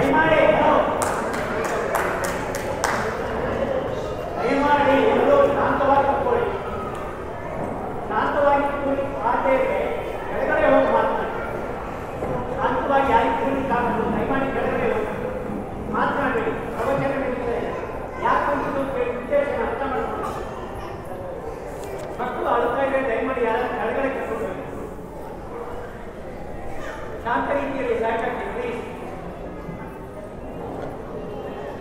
ಸೊ ಈ ಶ್ರವಣ ಕೀರ್ತನ ಸ್ಮರಣ ವಂದನ ಈ ಥರ ಭಗವಂತನ ನವವಿಧ ಭಕ್ತಿ ಮಾಡುವುದರಿಂದ ನಾವೇನು ಈ ಭೌತಿಕ ಜಗತ್ತಿನಲ್ಲಿರುವ ಎಲ್ಲ ಅಜ್ಞಾನದಿಂದ ಏನು ನಮಗೆ ಎಲ್ಲ ಕಷ್ಟ ಮತ್ತು ದುಃಖಗಳಾಗತ್ತಲ್ಲ ಅದರಿಂದ ನಾವು ಮುಕ್ತಿಯನ್ನು ಹೊಂದುತ್ತೀವಿ. ನಾವು ಭವೇಸ್ಮಿನ್ ಕ್ಲಿಶ್ಯಮಾನಾನಾಂ ಅವಿದ್ಯಾ ಕಾಮ ಕರ್ಮಭಿಹಿ. ಅವಿದ್ಯೆಯಿಂದ ನಮ್ಮಲ್ಲಿ ಕಾಮ ಅಂದರೆ ನಮ್ಮಲ್ಲಿ ಭೌತಿಕ ಭೋಗ ಇಚ್ಛೆ ಏನಾಗುತ್ತೆ, ಜಾಗೃತವಾಗುತ್ತೆ. ಆ ಕಾಮ ಇಚ್ಛೆಯಿಂದ ನಾವು ಕರ್ಮ ಅಂದರೆ ಈ ಭೌತಿಕ ಕರ್ಮಗಳಲ್ಲಿ ತೊಡಗ್ತೀವಿ ನಾವು. ಅವಿದ್ಯ ಕಾಮ ಕರ್ಮ ಬಿಹಿ. ಅವಿದ್ಯೆಯಿಂದ ಕಾಮ ಬೀಜ, ಕಾಮ ಬೀಜದಿಂದ ಕರ್ಮ ಏನಾಗುತ್ತೆ, ಕರ್ಮದಲ್ಲಿ ತೊಡಗ್ತೀವಿ. ಆ ಕರ್ಮದಿಂದ ಎಲ್ಲ ಪ್ರತಿಕ್ರಿಯೆಯ ರೂಪದಲ್ಲಿ ನಮಗೆ ಎಲ್ಲ ಕಷ್ಟ ಮತ್ತು ದುಃಖಗಳಾಗ್ತವೆ. ಎಷ್ಟೋ ಸಲ ನಮಗೇನು ಅನಿಸುತ್ತೆ, ನಾನು ಒಳ್ಳೆ ಕೆಲಸ ಮಾಡ್ತಾ ಇದ್ದೀನಿ ಆದರೂ ನನಗೆ ಇಷ್ಟೆಲ್ಲ ಕಷ್ಟಗಳು ಯಾಕೆ ಬರ್ತಾ ಇದೆ ಅಂತೇಳಿ. ಆದರೆ ನಾವು ಹಿಂದಿನ ಜನ್ಮದಲ್ಲಿ ಎಷ್ಟೆಲ್ಲ ಮಾಡಿದ್ದೀವಿ ಅಂತೇಳಿ ಏನು ಗೊತ್ತು ನಮಗೆ, ಹೌದಲ್ಲ? ಈಗ ಒಬ್ಬನಿಗೆ ತುಂಬ ಎಲ್ಲ ಕೆಟ್ಟ ಕೆಲಸಗಳಲ್ಲಿ ತೊಡಗಿರ್ತಾನೆ, ಆದರೆ ಅವನಿಗೆ ಒಳ್ಳೆಯದಾಗ್ತಾ ಇರುತ್ತೆ. ಆದರೆ ಈಗ ಕೆಟ್ಟ ಕೆಲಸ ಮಾಡೋದರಿಂದ ಅವನಿಗೆ ಮುಂದೆ ಏನಾಗುತ್ತೆ, ಅವನಿಗೆ ಕೆಟ್ಟದ್ದಾಗುತ್ತೆ, ಅವನಿಗೆ ಎಲ್ಲ ಕಷ್ಟಗಳು ಬರ್ತವೆ. ಸೊ ಈ ಕರ್ಮದ ಸಿದ್ಧಾಂತದಿಂದ ಯಾರೂ ನಾವೀಗ ಏನೋ ತಪ್ಪು ಮಾಡ್ತೀವಿ ಸಮಾಜದಲ್ಲಿ, ಕೋರ್ಟ್ನಲ್ಲಿ ಹೋಗ್ತೀವಿ, ಕೋರ್ಟ್ನಲ್ಲಿ ನ್ಯಾಯಾಲಯದಲ್ಲಿ ಏನೋ ದುಡ್ಡು ಕೊಟ್ಟು ಏನೋ ಅಲ್ಲಿಂದ ನಾವು ಎಸ್ಕೇಪ್ ಆಗ್ಬೋದು ನಾವು. ಆದರೆ ಕರ್ಮದ ನಿಯಮದಿಂದ ಯಾರೂ ಏನಾಗಲಿಕ್ಕೆ ತಪ್ಪಿಸ್ಕೊಳ್ಳಿಕ್ಕೆ ಸಾಧ್ಯ ಇಲ್ಲ. ಹಿಂದಿನಲ್ಲಿ ಒಂದು ವಾಕ್ಯ ಇದೆ, ಭಗವಾನ್ ಕೆ ದೇರ್ ಮೇ ದರ್ಬಾರ್ ಮೇ ದೇರ್ ಹೈ ಲೇಕಿನ್ ಅಂಧೇರ್ ನೈ ಅಂತ. ಭಗವಂತನ ದರ್ಬಾರದಲ್ಲಿ ಏನೋ ನಮಗೆ ನ್ಯಾಯ ಸಿಗುತ್ತೆ, ನಮ್ಗೆ ಒಳ್ಳೆಯದಾಗಲಿ ಕೆಟ್ಟದ್ದಾಗಲಿ, ಹೀಗೆ. ಸೊ ಇದರ ಮಹತ್ವವನ್ನು ಮುಂದಿನ ಶ್ಲೋಕದಲ್ಲಿ ಕುಂತಿದೇವಿ ಹೇಳ್ತಾಳೆ. ಈ ಶ್ರವಣ ಕೀರ್ತನೆ, ಭಗವಂತನ ಬಗ್ಗೆ ಶ್ರವಣ ಕೀರ್ತನೆ ಮಾಡುವುದರ ಮಹತ್ವದ ಬಗ್ಗೆ. ಶೃಣ್ವಂತಿ ಗಾಯಂತಿ ಗೃಣಂತ್ಯ ಭೀಕ್ಷ್ಣಶಃ ಸ್ಮರಂತಿ ನಂದಂತಿ ತವೇಹಿತಂ ಜನಾಃ ತಯೇವ ಪಶ್ಯಂತ ಚಿರೇಣ ತಾವಕಂ ಭವ ಪ್ರವಾಹೋ ಪರಮಂ ಪದಾಂಬುಜಂ. ಇಲ್ಲಿ ಭಗವಂತನ ನವವಿಧ ಭಕ್ತಿ. ಶೃಣ್ವಂತಿ ಗಾಯಂತಿ ಗೃಣಂತಿ ಅಭೀಕ್ಷ್ಣಶಃ ಸ್ಮರಂತಿ ನಂದಂತಿ ತವೇಹಿತಂ ಜನಾಃ. ಯಾರು ಈ ನವವಿಧ ಭಕ್ತಿಯಲ್ಲಿ ತೊಡಗ್ತಾರೆ, ಶ್ರವಣ ಕೀರ್ತನ ಸ್ಮರಣ ವಂದನ, ಈ ಭಗವಂತನೇ ಇದನ್ನು ಸ್ಥಾಪನೆ ಮಾಡಲಿಕ್ಕೆ ಬಂದಿದ್ದು. ಆ ಭಕ್ತಿ ಯೋಗದಲ್ಲಿ ಯಾರು ತೊಡಗ್ತಾರಲ್ಲ, ತಯೇವ ಪಶ್ಯಂತಿ ಅಚಿರೇಣ ತಾವಕಂ. ಚಿರೇಣ ಮತ್ತು ಅಚಿರೇಣ ಇವೆರಡೂ ವಿರುದ್ಧ ಶಬ್ದಗಳು. ಚಿರೇಣ ಅಂದರೆ ತುಂಬ long, very very very very long time ಅಂತೇಳಿ, ಅಂದರೆ ತುಂಬ ದೀರ್ಘವಾದ ಕಾಲ, ಅದಕ್ಕೆ ಚಿರೇಣ ಅಂತಾರೆ. ಅಚಿರೇಣ ಅಂದರೆ ತುಂಬ ಶೀಘ್ರವಾಗಿ, ಕಡಿಮೆ ಸಮಯದಲ್ಲಿ. ತಯೇವ ಪಶ್ಯಂತಿ ಅಚಿರೇಣ ತಾವಕಂ. ಯಾರು ಈ ನವವಿಧ ಭಕ್ತಿ ಯೋಗದಲ್ಲಿ ತೊಡಗ್ತಾರಲ್ಲ, ಶ್ರವಣ ಕೀರ್ತನೆ ಸ್ಮರಣೆಯಲ್ಲಿ ತೊಡಗ್ತಾರಲ್ಲ, ಅವರು ಅತೀ ಶೀಘ್ರವಾಗಿ ನಿನ್ನ ದರ್ಶನ ಆಗುತ್ತಂತ ಹೇಳ್ತಾರೆ. ತಯೇವ ಪಶ್ಯಂತಿ ಅಂದರೆ ಅವರು ನಿನ್ನನ್ನು ನೋಡಲಿಕ್ಕೆ ಯೋಗ್ಯರಾಗ್ತಾರೆ, ನಿನ್ನ ದರ್ಶನ ಪಡೀಲಿಕ್ಕೆ ಯೋಗ್ಯರಾಗ್ತಾರೆ ಅಂಥೇಳಿ ಕೃಷ್ಣ ಹೇಳ್ತಾರೆ. ಕುಂತಿದೇವಿ ಹೇಳ್ತಾ ಇದ್ದಾರೆ.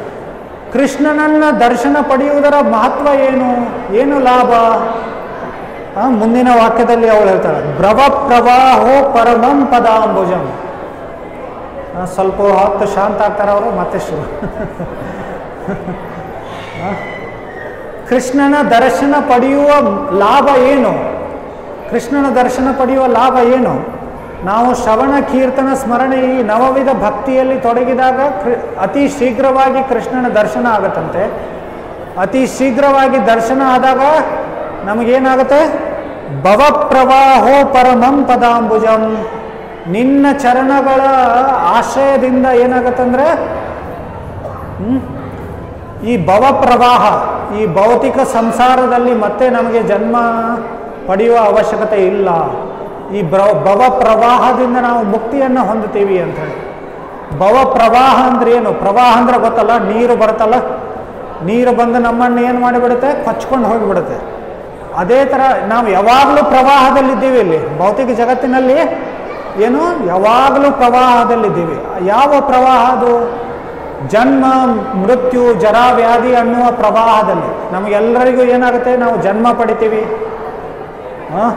ಆಮೇಲೆ ಏನಾಗುತ್ತೇವೆ, ನಮಗೆ ವ್ಯಾಧಿಗಳು ರೋಗಗಳು ಬರುತ್ತೆ, ನಮಗೆ ವೃದ್ಧಾವಸ್ಥೆ ಬರುತ್ತೆ, ಮುಪ್ಪುತನ ಆಗುತ್ತೆ, ಹೌದಲ್ಲ?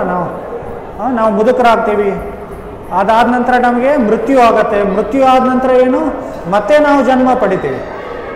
ಸೊ ಈ ನಿರಂತರ ಈ ಪ್ರವಾಹ ನಡೀತಾ ಇರುತ್ತೆ.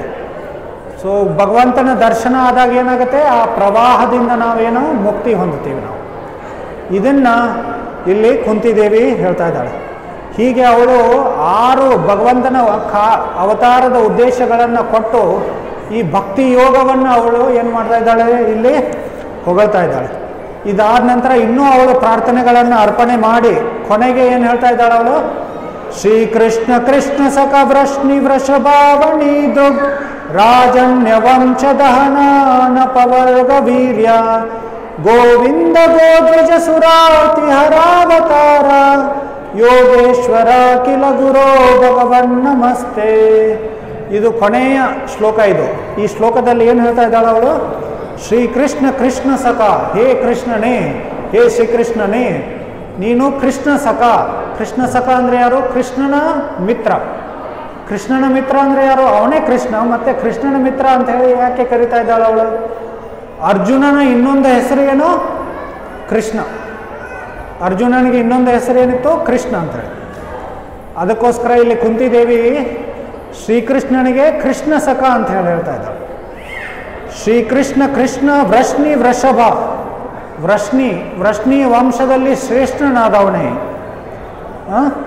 ಆವಣಿ ದುಕ್ ರಾಜನ್ಯ ವಂಶದಹನಾಪ ವರ್ಗ ವೀರ್ಯ, ಎಲ್ಲ ದುಷ್ಟ ರಾಜ ವಂಶಗಳನ್ನು ನೀನೇನು ಮಾಡಿದೆ? ನಾಶ ಮಾಡಿದೆ ಅಂಥೇಳಿ. ಅಪವರ್ಗ ವೀರ್ಯ. ಅಪವರ್ಗ ವೀರ್ಯ ಅಂದ್ರೇನು? ಈ ಭೌತಿಕ ಜಗತ್ತಿಗೆ ಪವರ್ಗ ಅಂತ ಹೇಳ್ತಾ ಇದ್ದಾರೆ. ಕೃಷ್ಣ ಯಾರು? ಅಪವರ್ಗ ವೀರ್ಯ. ಅವನು ಆಧ್ಯಾತ್ಮಿಕ ಲೋಕದ ಅವನೇನು? ರಾಜ ಅವನು. ಅದಕ್ಕೋಸ್ಕರ ಅವನನ್ನು ಅಪವರ್ಗ ವೀರ್ಯ ಅಂತ ಹೇಳ್ತಾ ಇದ್ದಾರೆ. ಗೋವಿಂದ ಗೋದ್ವಿಜ ಸುರಾರಿ ಹರಾವತಾರ.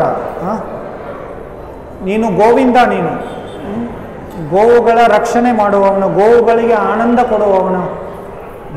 ಗೋ ಅಂದರೆ ಇಂದ್ರಿಯಗಳು, ಮತ್ತು ಭೂಮಿ, ಮತ್ತು ಹಸುಗಳು, ಈ ಎಲ್ಲರಿಗೂ ಆನಂದವನ್ನು ಕೊಡುವವನು. ಮತ್ತು ಹಸು ಗೋದ್ವಿಜ ಸುರಾರ್ತಿ ಹರಾವತಾರ, ಹಸುಗಳ, ದ್ವಿಜ ಬ್ರಾಹ್ಮಣರ, ಮತ್ತು ಸುರಾರ್ತಿ, ಮತ್ತು ಎಲ್ಲ ದೇವತೆಗಳ ಕಷ್ಟಗಳನ್ನು, ಮತ್ತು ಅವರ ದೇವತೆಗಳ ಸುರ ಅಂದರೆ ಇಲ್ಲಿ ಅವನ ಭಕ್ತರ. ಕೃಷ್ಣನು ತನ್ನ ಭಕ್ತರನ್ನು ಏನು ಮಾಡ್ತಾನೆ? ಅವರ ಎಲ್ಲ ಕಷ್ಟಗಳನ್ನು ಹರಾವತಾರ. ಹರ ಅಂದರೆ ಅವನು ಹರಿಸಿಕೊಂಡು ಹೋಗ್ಬಿಡ್ತಾನೆ, ಅವನು ನಾಶ ಮಾಡ್ತಾನೆ. ಅದಕ್ಕೋಸ್ಕರ ಅವನ ಹೆಸರೇನು? ಹರಿ ಅಂಥೇಳಿ.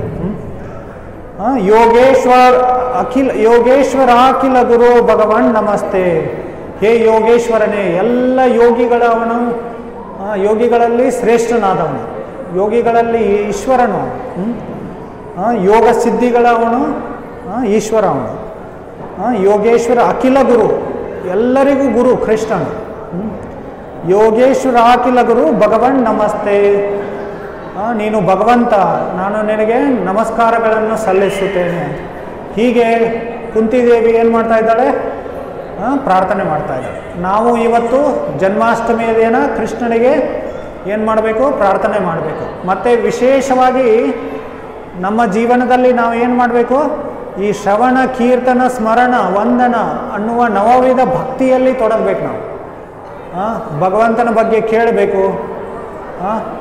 ಭಗವಂತನನ್ನು ಏನು ವರ್ಣನೆ ಮಾಡುವ ಗ್ರಂಥಗಳನ್ನು, ಗೀತಾ ಮತ್ತು ಭಾಗವತವನ್ನು ಏನು ಮಾಡಬೇಕು? ನಾವು ಮನೆಯಲ್ಲಿ ಅಧ್ಯಯನ ಮಾಡಬೇಕು ನಾವು. ಆವಾಗ ನಮ್ಮ ಶ್ರವಣವಾಗುತ್ತೆ. ಮತ್ತು ಭಗವಂತನ ಬಗ್ಗೆ ಹೇಳಬೇಕು, ಅಥವಾ ಭಗವಂತನ ನಾಮಗಳನ್ನು ಉಚ್ಚಾರಣೆ ಮಾಡಬೇಕು. ಹರೇ ಕೃಷ್ಣ ಕೃಷ್ಣ ಕೃಷ್ಣ ಹರೇ ಹರೇ, ಹರೇ ರಾಮ ರಾಮ ರಾಮ ಹರೇ ಹರೇ. ಹೀಗೆ ನಾವು ಭಗವಂತನ ನಾಮ ಜಪ, ನಾಮ ಸಂಕೀರ್ತನೆಯಲ್ಲಿ ತೊಡಗಬೇಕು. ಇದು ಕೀರ್ತನೆ ಆಗತ್ತೆ. ಮತ್ತು ಶ್ರವಣ ಮತ್ತು ಕೀರ್ತನೆ ಮಾಡುವುದರಿಂದ ಸ್ಮರಣೆ ಆಗುತ್ತೆ. ಇದನ್ನೇ ಕುಂತಿದೇವಿ ಇಲ್ಲಿ ಹೇಳ್ತಾ ಇದ್ದಾರೆ. ಇದು ಭಗವಂತನ ಅವತಾರದ ಉದ್ದೇಶ ಇದೆ. ವಿಶೇಷವಾಗಿ ಕೃಷ್ಣ ಮತ್ತೆ ಈ ಕಲಿಯುಗದಲ್ಲಿ ಚೈತನ್ಯ ಮಹಾಪ್ರಭುಗಳ ರೂಪದಲ್ಲಿ ಬಂದು ಏನು ಮಾಡಿದರು, ಈ ಹರೇ ಕೃಷ್ಣ ಮಂತ್ರವನ್ನು ಏನು ಮಾಡಿದರು, ಎಲ್ಲ ಕಡೆ ಪ್ರಚಾರ ಮಾಡಿದರು. ಮತ್ತು ಅವರ ಪ್ರತಿನಿಧಿಗಳು ಶ್ರೀಲ ಪ್ರಭುಪಾದರ ಮೂಲಕ ಏನು ಮಾಡಿದರು, ಜಗತ್ತಿನಾದ್ಯಂತ ಏನು ಮಾಡಿದರು, ಈ ಕೃಷ್ಣ ಸಂಕೀರ್ತನೆಯನ್ನು ಹರಡಿಸಿದರು. ನೀವೆಲ್ಲ ಸೋಷಿಯಲ್ ಮೀಡಿಯಾದಲ್ಲಿ ನೋಡಿರ್ಬೋದು. ಎಲ್ಲ ಪಾಶ್ಚಾತ್ಯ ದೇಶದವರು ಏನು ಮಾಡ್ತಾ ಇದ್ದಾರೆ ಇಲ್ಲಿ ಸಂಕೀರ್ತನೆಯನ್ನು ಮಾಡ್ತಾ ಇದ್ದಾರೆ. ನಾವು ಮಾಡಬೇಕಲ್ಲ ಇಲ್ಲಿ ಭಾರತದಲ್ಲಿ, ಹೌದಲ್ಲ? ಮತ್ತು ಇದು ತುಂಬ ಸರಳವಾದದ್ದು. ಇದು ಕೃಷ್ಣನಾಮ ಸಂಕೀರ್ತನೆ ಮಾಡೋದು ತುಂಬ ಸರಳವಾದದ್ದು. ನಾವು ಮನೆಯಲ್ಲಿ ಕೃಷ್ಣನಾಮ ಜಪ ಮಾಡ್ಬೋದು. ಮತ್ತು ಪರಿವಾರದವರ ಸಮೇತ ಏನು ಕೂಡಿ ಸೇರಿ ಎಲ್ಲರೂ ಸಂಕೀರ್ತನೆ ಮಾಡ್ಬೋದು. ಹೀಗೆ ಮತ್ತು ನಮ್ಮ ಇಲ್ಲಿ ಹೌಸಿಂಗ್ ಬೋರ್ಡ್ನಲ್ಲಿ ಏನಿದೆ, ನಮ್ಮ ಆಶ್ರಮ ಇದೆ. ನಾವು ಸತ್ಸಂಗಗಳನ್ನು ಮಾಡ್ತಾ ಇರ್ತೀವಿ ಅಥವಾ ಈ ಥರ ಕಾರ್ಯಕ್ರಮಗಳನ್ನು ಮಾಡ್ತಾ ಇರ್ತೀವಿ. ನೀವೆಲ್ಲರೂ ಬಂದು ಏನು ಮಾಡಬೇಕು, ಅದರಲ್ಲಿ ಭಾಗವಹಿಸಬೇಕು. ಪ್ರತಿ ಭಾನುವಾರ ನಮ್ಮ ಹೌಸಿಂಗ್ ಬೋರ್ಡ್ನಲ್ಲಿ ಏನಿದೆ, ಮಧ್ಯಾಹ್ನ ಭಾನುವಾರ 11:00ವರೆಗೆ ಸತ್ಸಂಗ ಆಗುತ್ತೆ. ನಾವು ಅಲ್ಲಿ ಸಂಕೀರ್ತನೆ, ಭಜನೆ ಮತ್ತು ಭಗವದ್ಗೀತೆ ಮೇಲೆ ಪ್ರವಚನಗಳು, ಈ ಎಲ್ಲ ಶ್ರವಣ ಕೀರ್ತನೆ ಆಗುತ್ತೆ. ಇದು ಜಗತ್ತಿನಾದ್ಯಂತ ಎಲ್ಲ ಕಡೆ. ಈಗ ಜನ್ಮಾಷ್ಟಮಿ ಇಲ್ಲಿ ಚಿಕ್ಕಮಗಳೂರಿನಲ್ಲಿ ನಾವು ಆಚರಣೆ ಮಾಡ್ತಾ ಇದ್ದೀವಿ. ಶ್ರೀಲ ಪ್ರಭುಪಾದರ ಪ್ರಚಾರದಿಂದ 170ಕ್ಕಿಂತ ಹೆಚ್ಚು ದೇಶಗಳಲ್ಲಿ, ಸಾವಿರಾರು ಪಟ್ಟಣಗಳಲ್ಲಿ ಏನು ಜನ್ಮಾಷ್ಟಮಿ ನಡೀತಾ ಇದೆ ಇವತ್ತು. ಅವರೆಲ್ಲರೂ ಈ ಭಕ್ತಿ ಯೋಗದಲ್ಲಿ ತೊಡಗಿದ್ದಾರೆ. ಶ್ರವಣ ಕೀರ್ತನೆ ಅನ್ನುವ ಭಕ್ತಿ ಯೋಗದಲ್ಲಿ ಏನು ಮಾಡ್ತಾ ಇದ್ದಾರೆ, ಅವರು ತೊಡಗಿದ್ದಾರೆ. ಸೊ ಹೀಗೆ ನಾವೆಲ್ಲರೂ ಈ ಭಾರತದಲ್ಲಿ ಹುಟ್ಟಿ ನಾವೇನು, ನಮಗೆ ತುಂಬ ಇದಕ್ಕೆ ಅವಕಾಶ ಇದೆ. ಪಾಶ್ಚಾತ್ಯ ದೇಶದಲ್ಲಿ ಏನು ತುಂಬ ಅವರಿಗೆ ಕೃಷ್ಣನ ಬಗ್ಗೆ ಗೊತ್ತಿಲ್ಲ. ಕೃಷ್ಣ ಎಲ್ಲರ ದೇವರು, ಬರೀ ಯಾದವರ ದೇವ ಅಲ್ಲ ಅವನು ಕೃಷ್ಣ. ಅವನು ಯದುವಂಶದಲ್ಲಿ ಹುಟ್ಟಿದ್ದ. ಹೇಗೆ ಮಲಯ ದೇಶ ಪರ್ವತಗಳಲ್ಲಿ ಏನು ಚಂದನ ಮರಗಳ ಹುಟ್ಟುತ್ತೆ, ಅದೇ ಥರ ಯದುವಂಶದಲ್ಲಿ ಹುಟ್ಟಿದ ಅವನು. ಹಾಗಾದರೆ ಅವನು ಹಾಗಂತೇಳಿ ಅವನು ಯದುವಂಶದವನು ಅಷ್ಟೇ ಅಲ್ಲ, ಅವನು ಸರ್ವಾಕರ್ಷಕ. ಕೃಷ್ಣ ಶಬ್ದದ ಅರ್ಥನೇ ಏನು, ಸರ್ವಾಕರ್ಷಕ. ಎಲ್ಲರನ್ನ ಆಕರ್ಷಣೆ ಮಾಡ್ತಾ ಇದ್ದಾನೆ. ಜಗತ್ತಿನ ಎಲ್ಲ ಮೂಲೆಗಳಿಂದ ಜನರನ್ನು ಕೃಷ್ಣ ಏನು ಮಾಡ್ತಾ ಇದ್ದಾನೆ, ಆಕರ್ಷಣೆ ಮಾಡ್ತಾ ಇದ್ದಾನೆ. ಆದರೆ ನಾವು ಏನು ಮಾಡ್ತಾ ಇದ್ದೀವಿ, ಕೃಷ್ಣನನ್ನು ಬಿಟ್ಟು ಏನೇನೋ ಬೇರೆ ಬೇರೆ ದೇವರುಗಳನ್ನು, ಅವತಾರಗಳನ್ನು ಕಟ್ಕೊಂಡು ಒಂದೊಂದು ಸಲ ಮುಸ್ಲಿಂ ಫಕೀರನನ್ನು ದೇವರಂತೇಳಿ ನಾವೇನು ಮಾಡ್ತೀವಿ, ಪೂಜೆ ಮಾಡ್ತೀವಿ. ಹೀಗೆ ಕೃಷ್ಣನನ್ನು ಬಿಟ್ಟು ನಾವು ಒಂದು ಉದಾಹರಣೆ ನಮ್ಮ ಆಚಾರ್ಯರು ಕೊಡ್ತಾಯಿದ್ರು. ಸಾಮಾನ್ಯವಾಗಿ ರೈಲ್ವೆ ಸ್ಟೇಷನ್ ಪಕ್ಕದಲ್ಲಿ ಮನೆ ಮಾಡ್ಕೊಂಡವ್ರು ಏನು ಯಾವಾಗಲೂ ಟ್ರೈನ್ ಮಿಸ್ ಮಾಡ್ಕೋತಾರಂತೆ. ಅದೇ ಥರ ಭಾರತದಲ್ಲಿದ್ದವರು ನಾವೇನು ಮಾಡ್ಕೋತೀವಿ, ನಾವು ಟ್ರೈನ್ ಮಿಸ್ ಮಾಡ್ಕೊಂಡ್ಬಿಡ್ತೀವಿ. ನಾವು ಈ ಭವ ಪ್ರವಾಹದಿಂದ ಮುಕ್ತಿಯನ್ನು ಪಡಿಬೋದು ನಾವು, ಆದರೆ ಅದನ್ನು ಬಿಟ್ಟು ಆ ಟ್ರೈನನ್ನು ಮಿಸ್ ಮಾಡ್ಕೊಂಡ್ಬಿಡ್ತೀವಿ ನಾವು. ಆ ಟ್ರೈನ್ ಯಾವುದು, ಈ ಭಕ್ತಿ ಯೋಗ, ಶ್ರವಣ ಕೀರ್ತನೆಗಳನ್ನು ಹೊಂದಿರುವ ಭಕ್ತಿ ಯೋಗ. ಹರೇ ಕೃಷ್ಣ ಕೃಷ್ಣ ಕೃಷ್ಣ ಹರೇ ಹರೇ, ಹರೇ ರಾಮ ರಾಮ ರಾಮ ಹರೇ ಹರೇ. ನನಗೆ ಇದನ್ನು ಹೇಳೋದು ಸ್ವಲ್ಪ ಕಷ್ಟ ಆಯಿತು, ಯಾಕಂದರೆ ಇಲ್ಲಿ ತುಂಬ ಶಬ್ದವಾಗ್ತಾಯಿತ್ತು. ನೀವೆಲ್ಲ ತಿಳ್ಕೊಂಡಿದ್ದೀರಾ ಅಂಥೇಳಿ ನಾನು ಏನು ಮಾಡ್ತೀನಿ, ಆಶೆ ಪಡ್ತೀನಿ. ಹರೇ ಕೃಷ್ಣ. ಸೊ ಈಗ ಮುಂದಿನ ಕಾರ್ಯಕ್ರಮ ಮಾಡೋಣ. So next what is the program?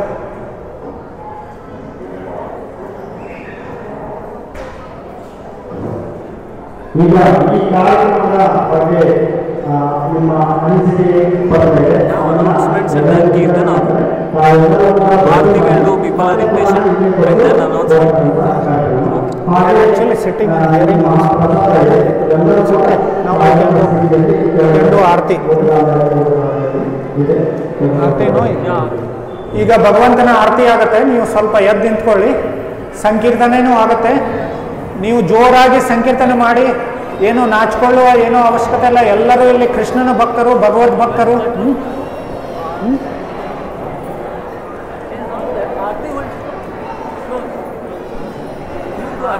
Okay, I can do aarti, you all can do sing. ಸೊ ಎಲ್ಲರೂ ಜೋರಾಗಿ ಕೀರ್ತನೆ ಮಾಡಿ. ಇಲ್ಲಿ ನಮ್ಮ ಲೀಡ್ ಸಿಂಗರ್ ಅವರು ಒಂದ್ಸಲ ಹೇಳ್ತಾರೆ, ಆಮೇಲೆ ನೀವು ಇನ್ನೊಂದು ಸಲ ಹೇಳಬೇಕು.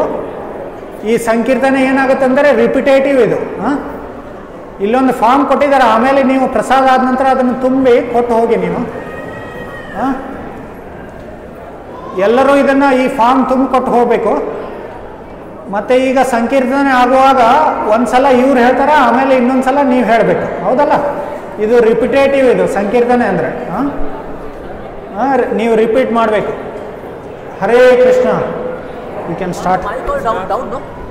ಯು ಆಲ್ ಸಿಂಗ್ ಡೌನ್ ಡೌನ್.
ಇಟ್ಟಿದ್ದೀವಿ ಎಲ್ಲ.